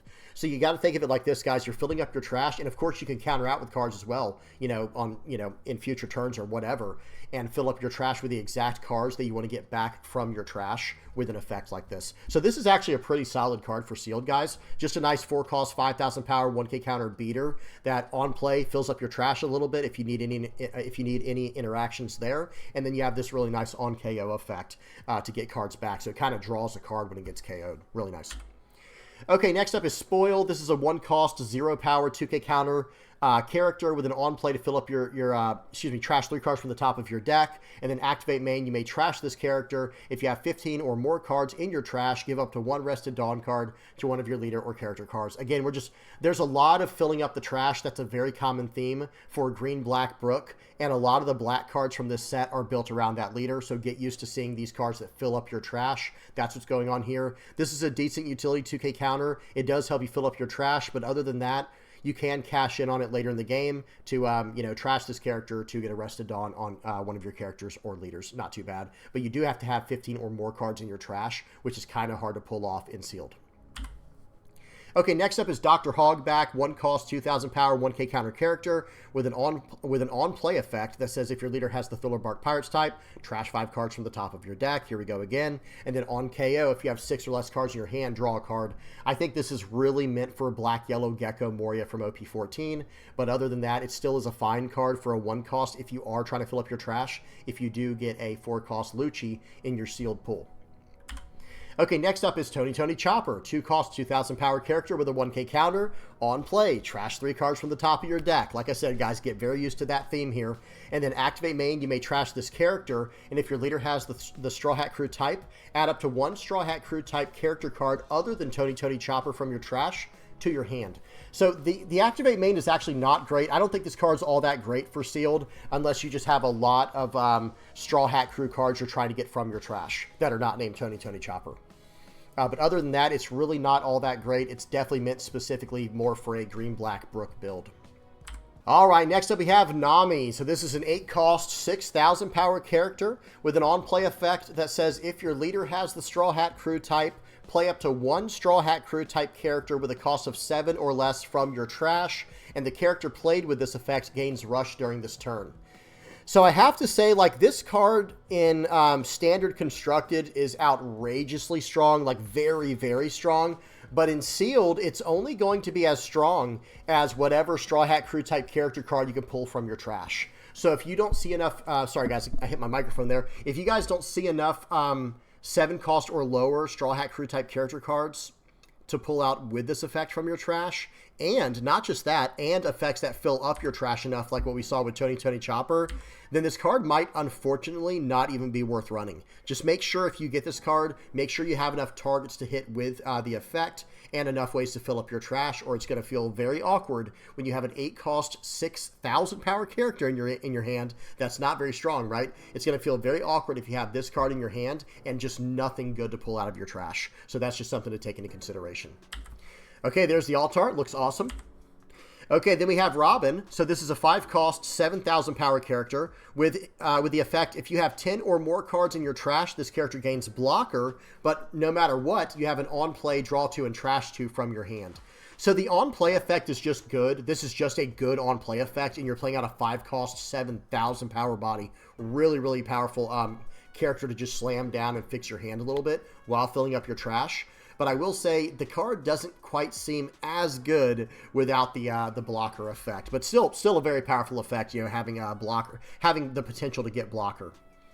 And I will say in Sealed, guys, I know I've mentioned it a few times, but filling up 10 cards in your trash, it's not the easiest thing to do in Sealed. But I still think this card is worth running for being a 5 cost 7K with a draw 2, trash 2 on play.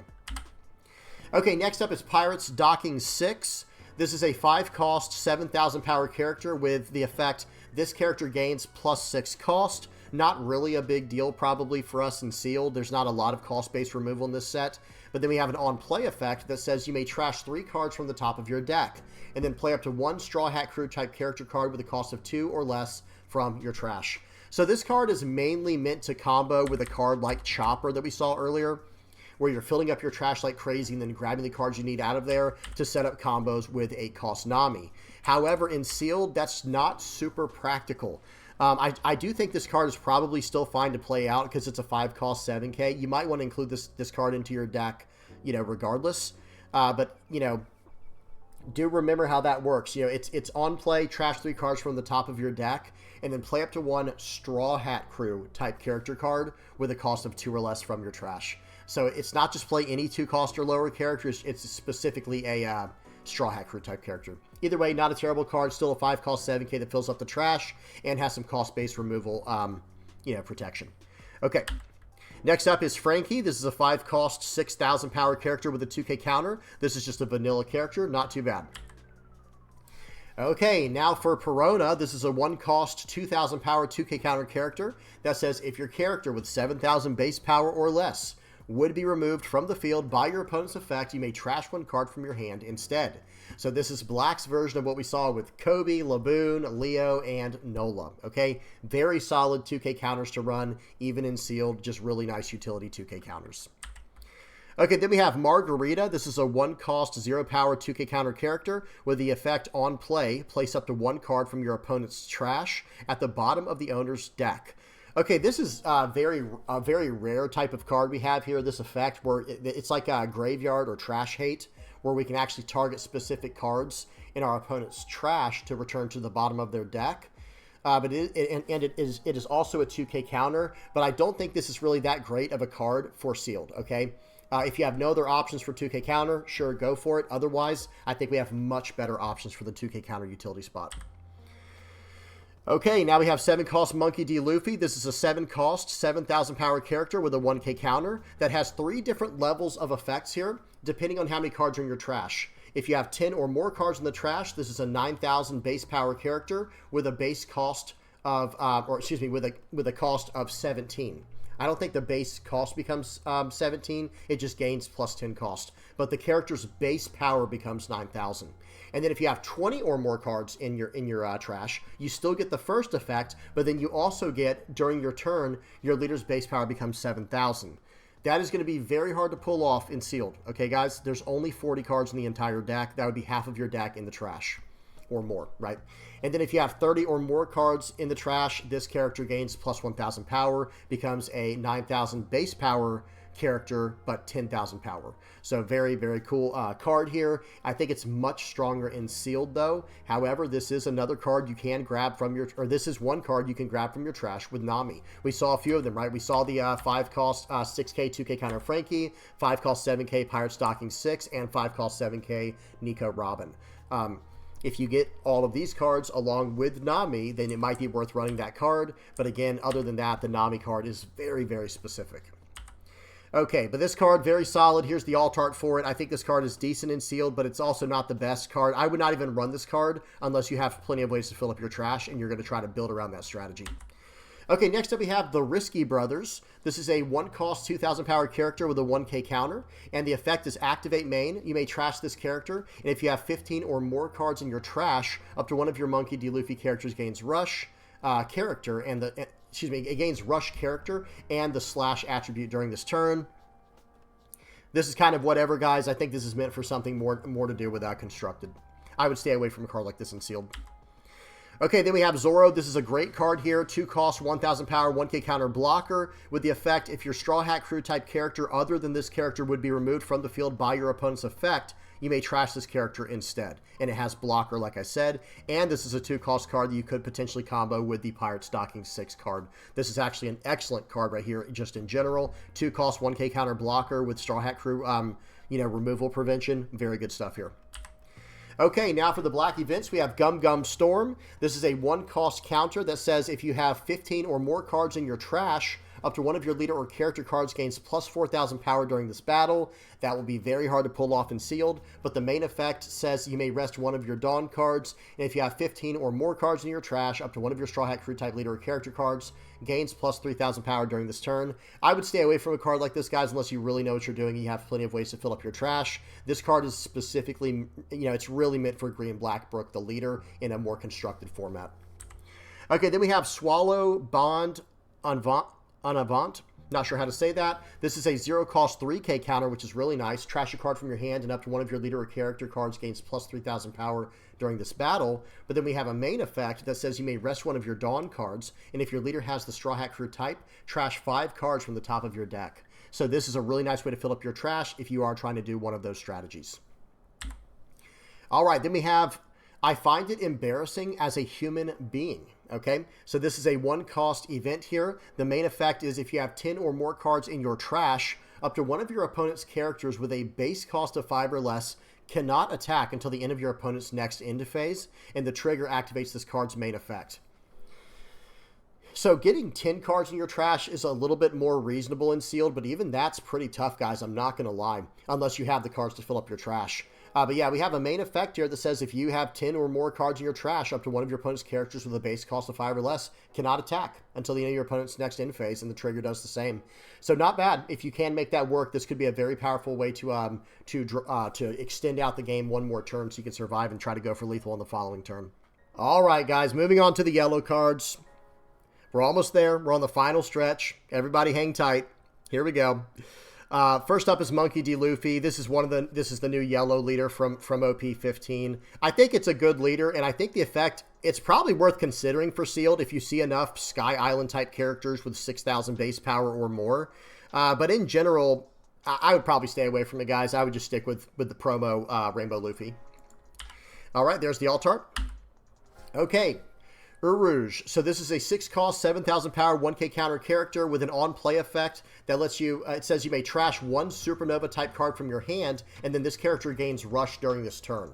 And then we have an activate main that says you may turn 1 card from the top of your life cards face down and give up to 1 rested Dawn card to your leader or one of your characters. You do have to turn a card face down in your life in order to do that activate main effect. Notice how it is in bold. This is for the new players. Notice how it is in bold and there's a colon after it. That's part of the additional cost to use the activate main effect. So if you cannot turn one of your life cards face down, not face up, face down, then you can't give up to one. You cannot give up to 1 rested Dawn card to your leader or one of your characters. Okay, just to make sure everyone understands that. I think this card was actually put in to support Yellow Eustace Kid. Okay, guys, I think this is meant to be support for another leader, something more for constructed. Probably not the best card to run in sealed. Okay. All right, next up we have Kamakiri. This is a 5-cost, 6,000 power character with a 1k counter, and the effect says, on play, you may trash this character and add 1 card from the top of your life cards to your hand, and then KO up to one of your opponent's characters with a cost of 6 or less. I'm not a huge fan of this card just in general, not even in sealed, like not just in like standard and constructed, but not even in sealed. It is removal technically, but you're getting rid of this card and a life card to remove a 6-cost or less. It says on play, you may trash this character. So you paid 5 to play out this character, and then on play you had to trash this character and add 1 card from the top of your life cards to your hand. So you lose a life card, you at least get to draw it to your hand, but then you can KO up to one of your opponent's characters with a cost of 6 or less. So who knows? I mean, maybe it's worth running. You guys tell me what you think. But I think for sealed, I would probably stay away from a card like this in sealed. Okay, next up is Calgara. This is a 3-cost, 5,000 power character. It's a searcher for Shandian Warriors and Mont Blanc Noland. And it does a top 5 search and grabs 2 cards. So it says you may trash 1 card from your hand. So you're playing this card out to go -1 in hand. And then you're trashing another card from your hand, going -2 in hand. But then you're doing a top 5 search, and you're revealing up to a total of 2 Mont Blanc Nolans or Shandian Warrior type cards and adding them to your hand. So, it's not a bad card, but I think this is definitely more for standard constructed. Again, if you find enough, searchable targets to justify running this card, by all means run it, because it is a 3-cost 5k. But I think it would feel really bad if you were playing a sealed tournament, guys. I mean, imagine if you're playing in sealed, and you play out this 3-cost 5k and you whiff. You have to trash a card regardless, right? If you're going to play this card out and you choose to trash the card to do the top 5 search, you don't get to choose to trash the card afterwards. You have to play this card out and choose to trash a card right then to do a top 5 search. And what if you completely whiff? Then I think that would feel really, really terrible. So I'd be very careful running this card in sealed unless you just see a lot of Shandian Warrior and Mont Blanc Nolan cards to run in your deck. Okay, next up is Ganfall. This is a 4-cost, 4,000 power, 2k counter character that says if you have a Sky Island type character with 7,000 power or more, give this card in your hand -3 cost. So this could be a 1-cost, 4,000 power character with a 2k counter if you have the right kind of character on the board. And then on play, you can rest up to one of your opponent's characters with a cost equal to or less than the number of your opponent's life cards. So we have a way to rest down cards. This card's pretty solid, and it's a 2k counter. This is probably one of the better utility 2k counters in the game, but dropping it down to a 1-cost does require you to have a Sky Island type character with 7,000 power or more. Now it's not base power, so if you play out if you have like a 6,000 power Sky Island type character on the board, and then you attach 1 Dawn to it to make it 7,000 power, that would satisfy that condition, and you can play this card out for 1, but it does have to be a Sky Island type character. Okay, so it doesn't go off your leader, it only goes off of characters. But then you can rest down one of your opponent's characters with a cost equal to or less than the number of your opponent's life cards, which could be very decent. And at the end of the day, it's still a 2k counter. So not too bad. Pretty nice. Okay, next up is Genbo. This is just a 3-cost, 4,000 power, 1k counter character. It has no standard effect, but it does have a trigger, which says draw 1 card. And then if you have 2 or less life cards, play this card. I think this is a decent card to run in sealed if you have no other better 3-cost options available. Because worst case scenario, you just play it out for 3 and attach a Dawn to it and swing for 5 the next turn, right? On your next turn, attach a Dawn, swing for 5. It's not the worst card out there, and then the trigger at least lets you draw a card. But if you have 2 or less life, then you also get to play out this card. So yeah, not too bad. Okay, next up is Canis. This is a 1-cost, 0-power, 2k counter character. The trigger is draw 2 and trash 1. It's already worth running right now, guys. I don't even have to read the on-play effect. But yeah, this is a 2k counter in your hand and a trigger to do a draw 2, trash 1. And then on play, if you have less life cards than your opponent, draw 2 and trash 2 cards from your hand. Okay, so that's pretty good as well. So if you have less life than your opponent, you can play this out to fix your hand up. But even if you keep it in your hand, it's a 2k counter. Or if you hit it from the trigger, draw 2, trash 1. Really solid card here. Okay, now we have Joribani. This is the yellow version of the removal prevention. This is a 1-cost, 2,000 power, 2k counter yellow character that says if your character with 7,000 base power or less would be removed from the field by your opponent's effect, you may add 1 card from the top of your life cards to your hand instead. This goes along with Perona, Nola, Leo, Laboon, and what's the other one? Kobe. I think I got all of them. So they all kind of go together. Bandai decided for whatever reason that every single color would get a 1-cost 2k counter character that stays on the board, that sits on the board and has removal prevention built in. Very, very powerful stuff here. Bandai wants to be so careful when it comes to removal. Okay, next up is Octo Balloon. This is a 2-cost, 0-power, 1k counter character. It doesn't have any kind of standard effect, but it does have a trigger to draw a card, just like with Genbo, and then play up to 1 yellow character or stage card with the cost of 2 or less from your hand. That part's a little bit different from Genbo's effect, because he just cheats himself out, right? Let me see something. Then if you have 2 or less life cards, play this card. Yeah, so it's a little bit different from Genbo, but Octo Balloon's just kind of, I don't know. I would probably stay away from a card like this in Sealed, to be honest, guys. I don't think it really does enough for what we're trying to do. It probably requires you to build more around a card like this. Okay, next up we have a 4-cost, 6,000 power Chopper with a 1k counter and no base effect. Just a vanilla card. Seems good. Okay, then we have Nami. This is a 1-cost, 2,000 power, 2k counter character that does top 3 searching for Sky Island type cards. Okay, so this is a really nice card. This is just like Viola was over in blue. I don't know if you guys remember what the blue Viola card we looked at. 1-cost, 2,000 power, 2k counter, top 3 search for Dressrosa. This is the Sky Island, the Sky Island version of that. Very nice. Okay, Nico Robin, 7-cost, 7,000 power character with a 1k counter. It says on play, you may add 1 card from the top of your life cards to your hand, and if your leader has the Straw Hat Crew type, add up to 1 card from the top of your deck to the top of your life cards. Then play up to 1 Sky Island type character card with a cost of 5 or less from your hand.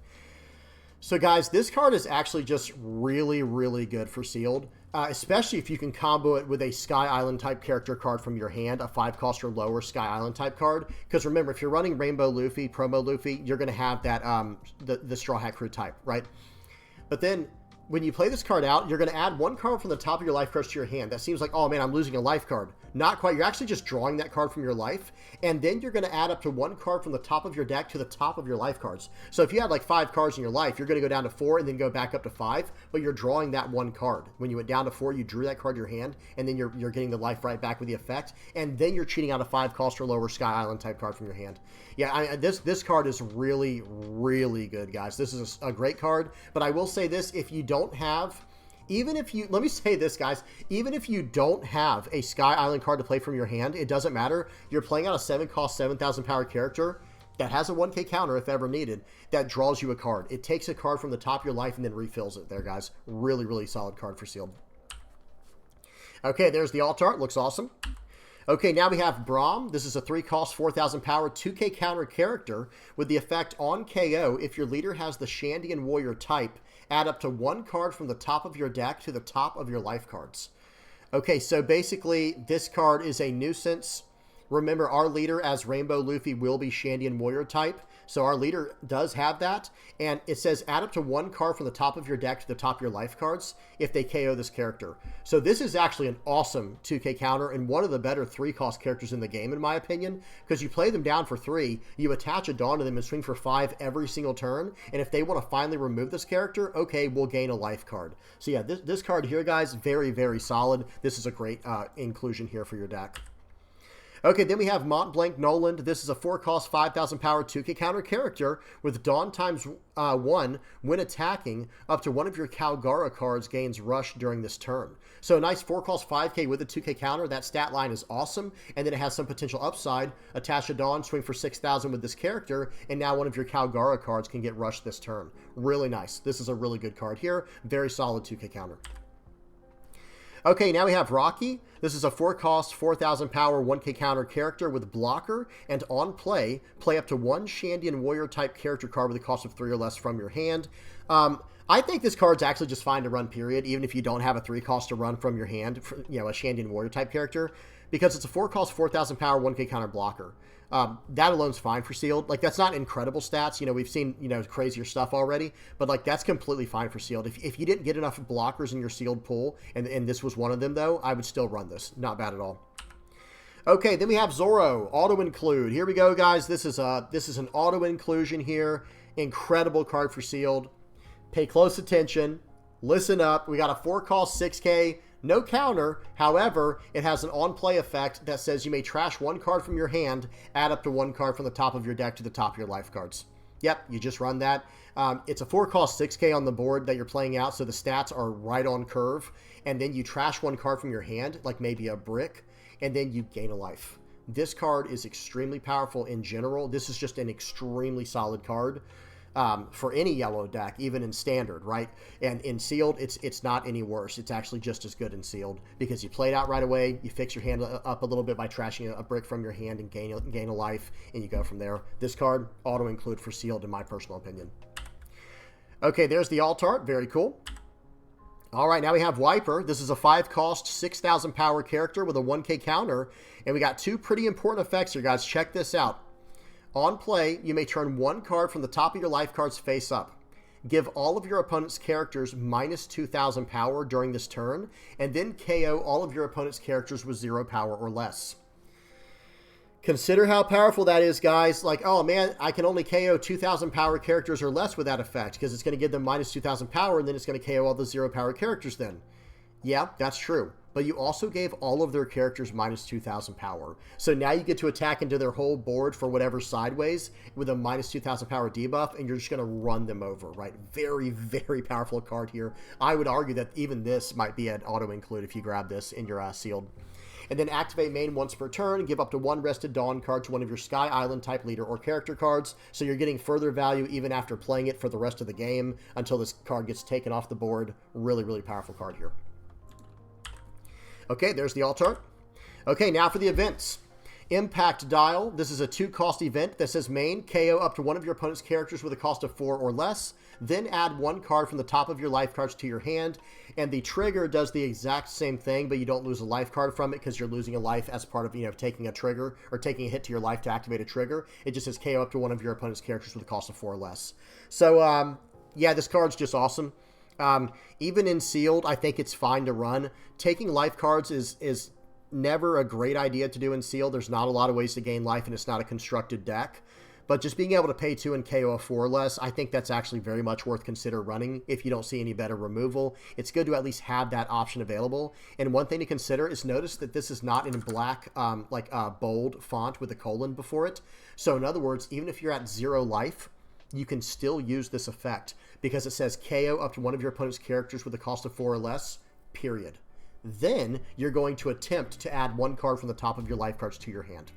So if you don't have any life, oh well, I guess that's that, right? So very cool card. I think this is a solid card for sealed, especially if you know how to use it properly. Very good stuff here. Okay, and one more thing I want to mention is it does add the card from the top of your life to your hand. So you can even see this is like pay 2, draw a card, and KO a 4 or less. You know what I mean? It does come from your life cards. You have to be careful with that. Okay, next up is Gum Gum Golden Rifle. This is a 1-cost event with it's a 4K counter for your leader. It's a 1-cost 4K for your leader at all times. But then we have a main effect that says if your leader has the Straw Hat Crew type, trash 1 card from the top of your life. Then add up to 1 card from the top of your deck to the top of your life cards and trash 1 card from your hand. So understand what you're trying to do here. This can be used in a multitude of ways, especially in standard and constructed and whatnot. But it's mainly meant to be used like this. Number 1, as a 1-cost 4K counter on defense. But even when it's on your turn, what you can do is if you have 0 life cards, you can use this main effect. It says if your leader has the Straw Hat Crew type, trash 1 card from the top of your life cards. That is not a cost for this effect. It's just something you're going to attempt to do. And if you have 0 life cards, okay, well I tried, there was nothing there. Now you're going to add up to 1 card from the top of your deck to the top of your life cards and trash a card from your hand. So you're basically on 0 life. You're going to be able to use this card to go, okay, pay 1 to play out this card and then trash a card from my hand to gain a life. That's basically how this card is going to work, and it's a 1-cost 4K counter. Very, very powerful event. Auto include, in my personal opinion. Okay, and here's an awesome alt art, like manga style alt art for it. Looks really good. I love all the golds and greens there. That looks so good. Remember, we saw this one with one of Enel's abilities as well, the lightning dragon, I think it was. Really cool. Okay, then we have Heso, not sure. This is a 1-cost event that says main, draw 1 card, then give up to 1 Rested Dawn card to one of your Sky Island type leader or character cards, and then trigger if your leader has the Sky Island type, draw 2. This is an awesome card for sealed, guys. I'm not going to lie. This is a 1-cost draw card. Who cares about adding the Dawn? That's fine too if you get that effect, you know, if you're using this on a turn after turn 1 where you can attack with your leader, because you can always just attach this to your leader because we'll have the Sky Island type if it's Rainbow Luffy. So, yeah, this is just fine. And then trigger, draw 2 cards, and then pay 1, draw a card, attach Arrested Dawn. This is actually just an awesome cycle card for sealed. Awesome card. All right, guys, now we're down to the secret rares and all of the special alt arts and stuff like that. And here we go. We got Purple Enel. This is the 6-cost secret 8,000 power Enel card. It has the same exact first effect as the SR Enel we already looked at, where if you have 6 or less Dawn cards in your field, this character cannot be removed from the field by your opponent's effects and gains plus 2,000 power. But then we have an on-play effect, Dawn -1. Look at 5 cards from the top of your deck and add up to 1 card to your hand. You don't reveal the card, by the way. You can search up any type of card you want to. And then you place the rest at the bottom of your deck in any order, and you trash a card from your hand. So this card is just awesome in my opinion. I think it's an auto-include. It's a 6-cost 8K, and then you go Dawn -1, top 5 search, and then do a cycle with it. Like you draw one of the cards and then trash a card from your hand. I just think it's always worth running. It's going to get you to your answers faster and faster, and guess what? It's an 8,000 power character on the board.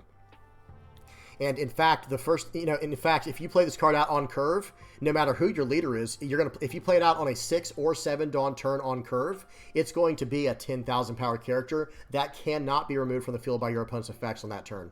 So, you're going to be in a good spot with this card if you play it out on curve, going first or second. And then you've already gotten the value from it with the on-play effect, and now you're attacking in next turn for a bare minimum of 8,000 with it. Unless you were able to go back down, Dawn minus and attack for something bigger. Really, really good card here. Okay. All right, next up, this is the alt art for it, and here is the manga. And then we have Luffy. So I have to say, this card, probably one of my favorite cards in the set, and it might just be the strongest card in the set. I don't know about for sealed. When I said strongest, I actually meant for constructed, but check out this card, guys. 5-cost, 7,000 power character, and if you have 6 or more Dawn cards on your field, this character gains Rush, okay? So starting on your 6th Dawn turn, and going forward, whenever you play this card out, it's going to have Rush. And then, when your opponent activates an event or a blocker, reveal up to 1 card from the top of your life cards, and this character gains plus 1,000 power during this turn per 1 cost on the revealed card. So in other words, if you reveal a 5-cost card from your life with this effect, this character will now get plus 5,000, because whatever cost it is, you get that much plus 1,000, right? So 5 costs plus 5,000, 2 costs plus 2,000. Either way, it's just pure value, and that's anytime. That's not a once per turn effect, and it's not just on your turn. So in other words, anytime your opponent activates an event or a blocker, you're going to reveal the top card of your life, and you're going to get a buff according to the cost of that card. This card is extremely powerful, and it's a rush card, so it's going to be very hard for your opponent to deal with. Now, I will say, as far as sealed goes, it's probably not quite as crazy, because I think a card like this is going to be really, really strong in some type of, like, ST13 Three Brothers deck, or OP15, the leader, Luffy. But other than that, in sealed, it's probably not going to be the craziest thing out there. But hey, remember what we've been talking about all day, guys. We're looking for blockers and stuff like that to include into our list to help us out. Well, this card says, yeah, block all you want to. I'm just going to get bigger and stronger every single time you block and every time you use an event. And this card has Rush if you have 6 or more Dawn cards. Really, really powerful card here, guys. Auto include, in my personal opinion. Okay, so then we have the alt art for this card. Looks awesome. And now we have like these SP, these super parallel cards. We're just going to go through these very quickly. This is the 10-cost 11K Enel from EB02. Very nice for the Sky Island stuff, allowing you to gain life when you're down to 1 or less life. Okay, then we have 8-cost Smoker and Tashigi. Okay, this is actually from this EB04 set. Very cool looking card here. It looks like they're in like the middle of a blizzard or some type of snowstorm or something like that. Looks really awesome. 8-cost, 8,000 power character Smoker and Tashigi that we looked at earlier from the EB04 stuff. Then we have Zeus. Check that out. Wow, a lot going on here. A lot of really cool colors. But this is the 2-cost, 2,000 power Zeus with a 2K counter that has on play. You may add 1 card from the top or bottom of your life cards to your hand and KO up to one of your opponent's characters with a cost of 5 or less. So this card, yes, it does take a life card to do the effect, but you're paying 2 to KO a 5 or less. Very, very powerful card here, and it's a 2K counter in your hand. Okay, that's from all the way back in OP11. Then we have Boa Hancock. This is the card. This is the boa, the 2-cost red boa from OP12, the one that goes with Silver's Rayleigh, and it's for the whole Monkey D. Luffy Silver's Rayleigh type of thing going on there. Top 5 search for a Monkey D. Luffy or red event, and then it can activate main to trash this card to give up to 2 rested Dawn cards to your leader or one of your characters. All right, then we have Trafalgar Law. This is the OP13 blocker Trafalgar Law that says if you have 1 or less life cards, this character gains blocker, and then on play, you return one of your characters and play up to 1 cost 5 or lower character from your hand rested. Then we have, I think people are calling this Blocker Beard. This is a 10 cost, 12,000 power blocker, Edward Newgate. On play, draw 2, trash 1, and then attach 2 Rested Dawn cards to your leader and a character. And then we have Sabo. I think this is the new Sabo that, it's a promo Sabo. It's a 4 cost 6K that says if your leader has the Revolutionary Army type, this character gains blocker and plus 4 cost. And then on play, you may add 1 card from the top or bottom of your life cards to your hand and give up to 1 Rested Dawn card to your leader or one of your characters. This is meant to go with Red Black Sabo. It's a promo card that was printed pretty much specifically for Red Black Sabo, but this is a very strong card as well. Very nice looking alt art here. Wow. Now, that's crazy. I don't think I've seen all these. I might not have seen all these, or if I have, I don't remember. But this looks incredible here. 6 cost, 6,000 power character with a 2K counter. Oh, this is the blocker Sabo. Okay, at first, for some reason, I thought this was the 6 cost, 7K blocker Sabo from, what was it, OP13 or whatever it was, the secret rare. No, this is the PRB02 blocker Sabo that's a 2K counter. It has, if you have 15 or more cards in your trash, give this card in your hand -3 cost, and it has blocker. Really awesome card here. I love the alt art on this one. This looks incredible. Okay, then we have the 6 cost, 7,000 power ST26 Luffy. This is the on play and when attacking Dawn -2. If your leader's multicolored and your opponent has 5 or more Dawn cards on their field, your Straw Hat Crew type leader's base power becomes 7,000 until the end of your opponent's next end phase. Very nice. Some people call this Beer Luffy or Cheers Luffy. Okay, and that's it. Well, guys, we are done. That's the whole guide there. Let me say this right now. First of all, good luck in all of your pre-released events this weekend. Good luck to everyone. Let me get this on the screen real quick. Let me get the outro on here, and I'm going to leave this. I'm going to leave up there at the top for just a minute. We're going to talk about the bruisers, blockers, and counters and all that, the ratios. But real quick, good luck, everyone, in your sealed stuff. This format looks awesome for sealed. There's tons of card draw, tons of counter power to go around, a decent amount of removal, and it's not even direct removal, power reduction and lockdown stuff. That's really good removal as well, guys. Think outside the box. Really good stuff there.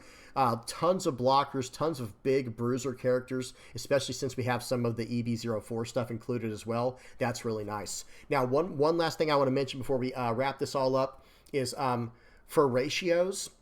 Bruisers, I would try to get somewhere around 15 cards in your deck that are 5,000 power or more, okay? Really focus on about 15 or more in your 40 card deck that have 5,000 power or more, okay? Bruiser level cards. Blockers, I would probably try to get around 8 of those and 8 counters. I would try to get somewhere around 8 blockers and 8 counters. So that's 16 cards altogether, right? So I'd get around 8 of each of those. And when I say counters, remember, guys, we're talking 2K counters and up. So like 3K counter events, 4K counter events, and things like that. And blockers of all shapes and sizes, right? The smaller blockers for late in the game where you need to just play out like a quick little 1-cost blocker to finish up your turn. Or even like mid-range blockers you want to play out on curve.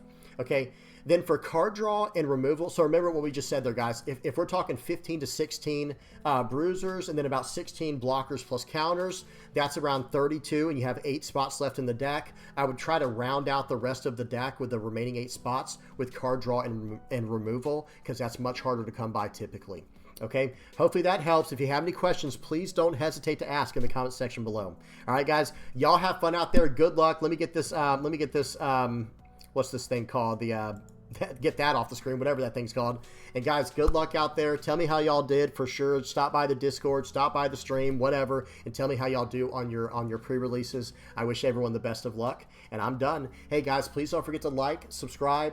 If you're sharing, commenting, viewing my stuff, you're helping me out big time, or using my TCG Player affiliate link. If you're going above and beyond and donating through Patreon or PayPal, if you're a Playmat supporter, a YouTube member, or a Discord or part of the Discord community, you're helping me out big time. All right, I'm done, guys. I am absolutely beat after that one.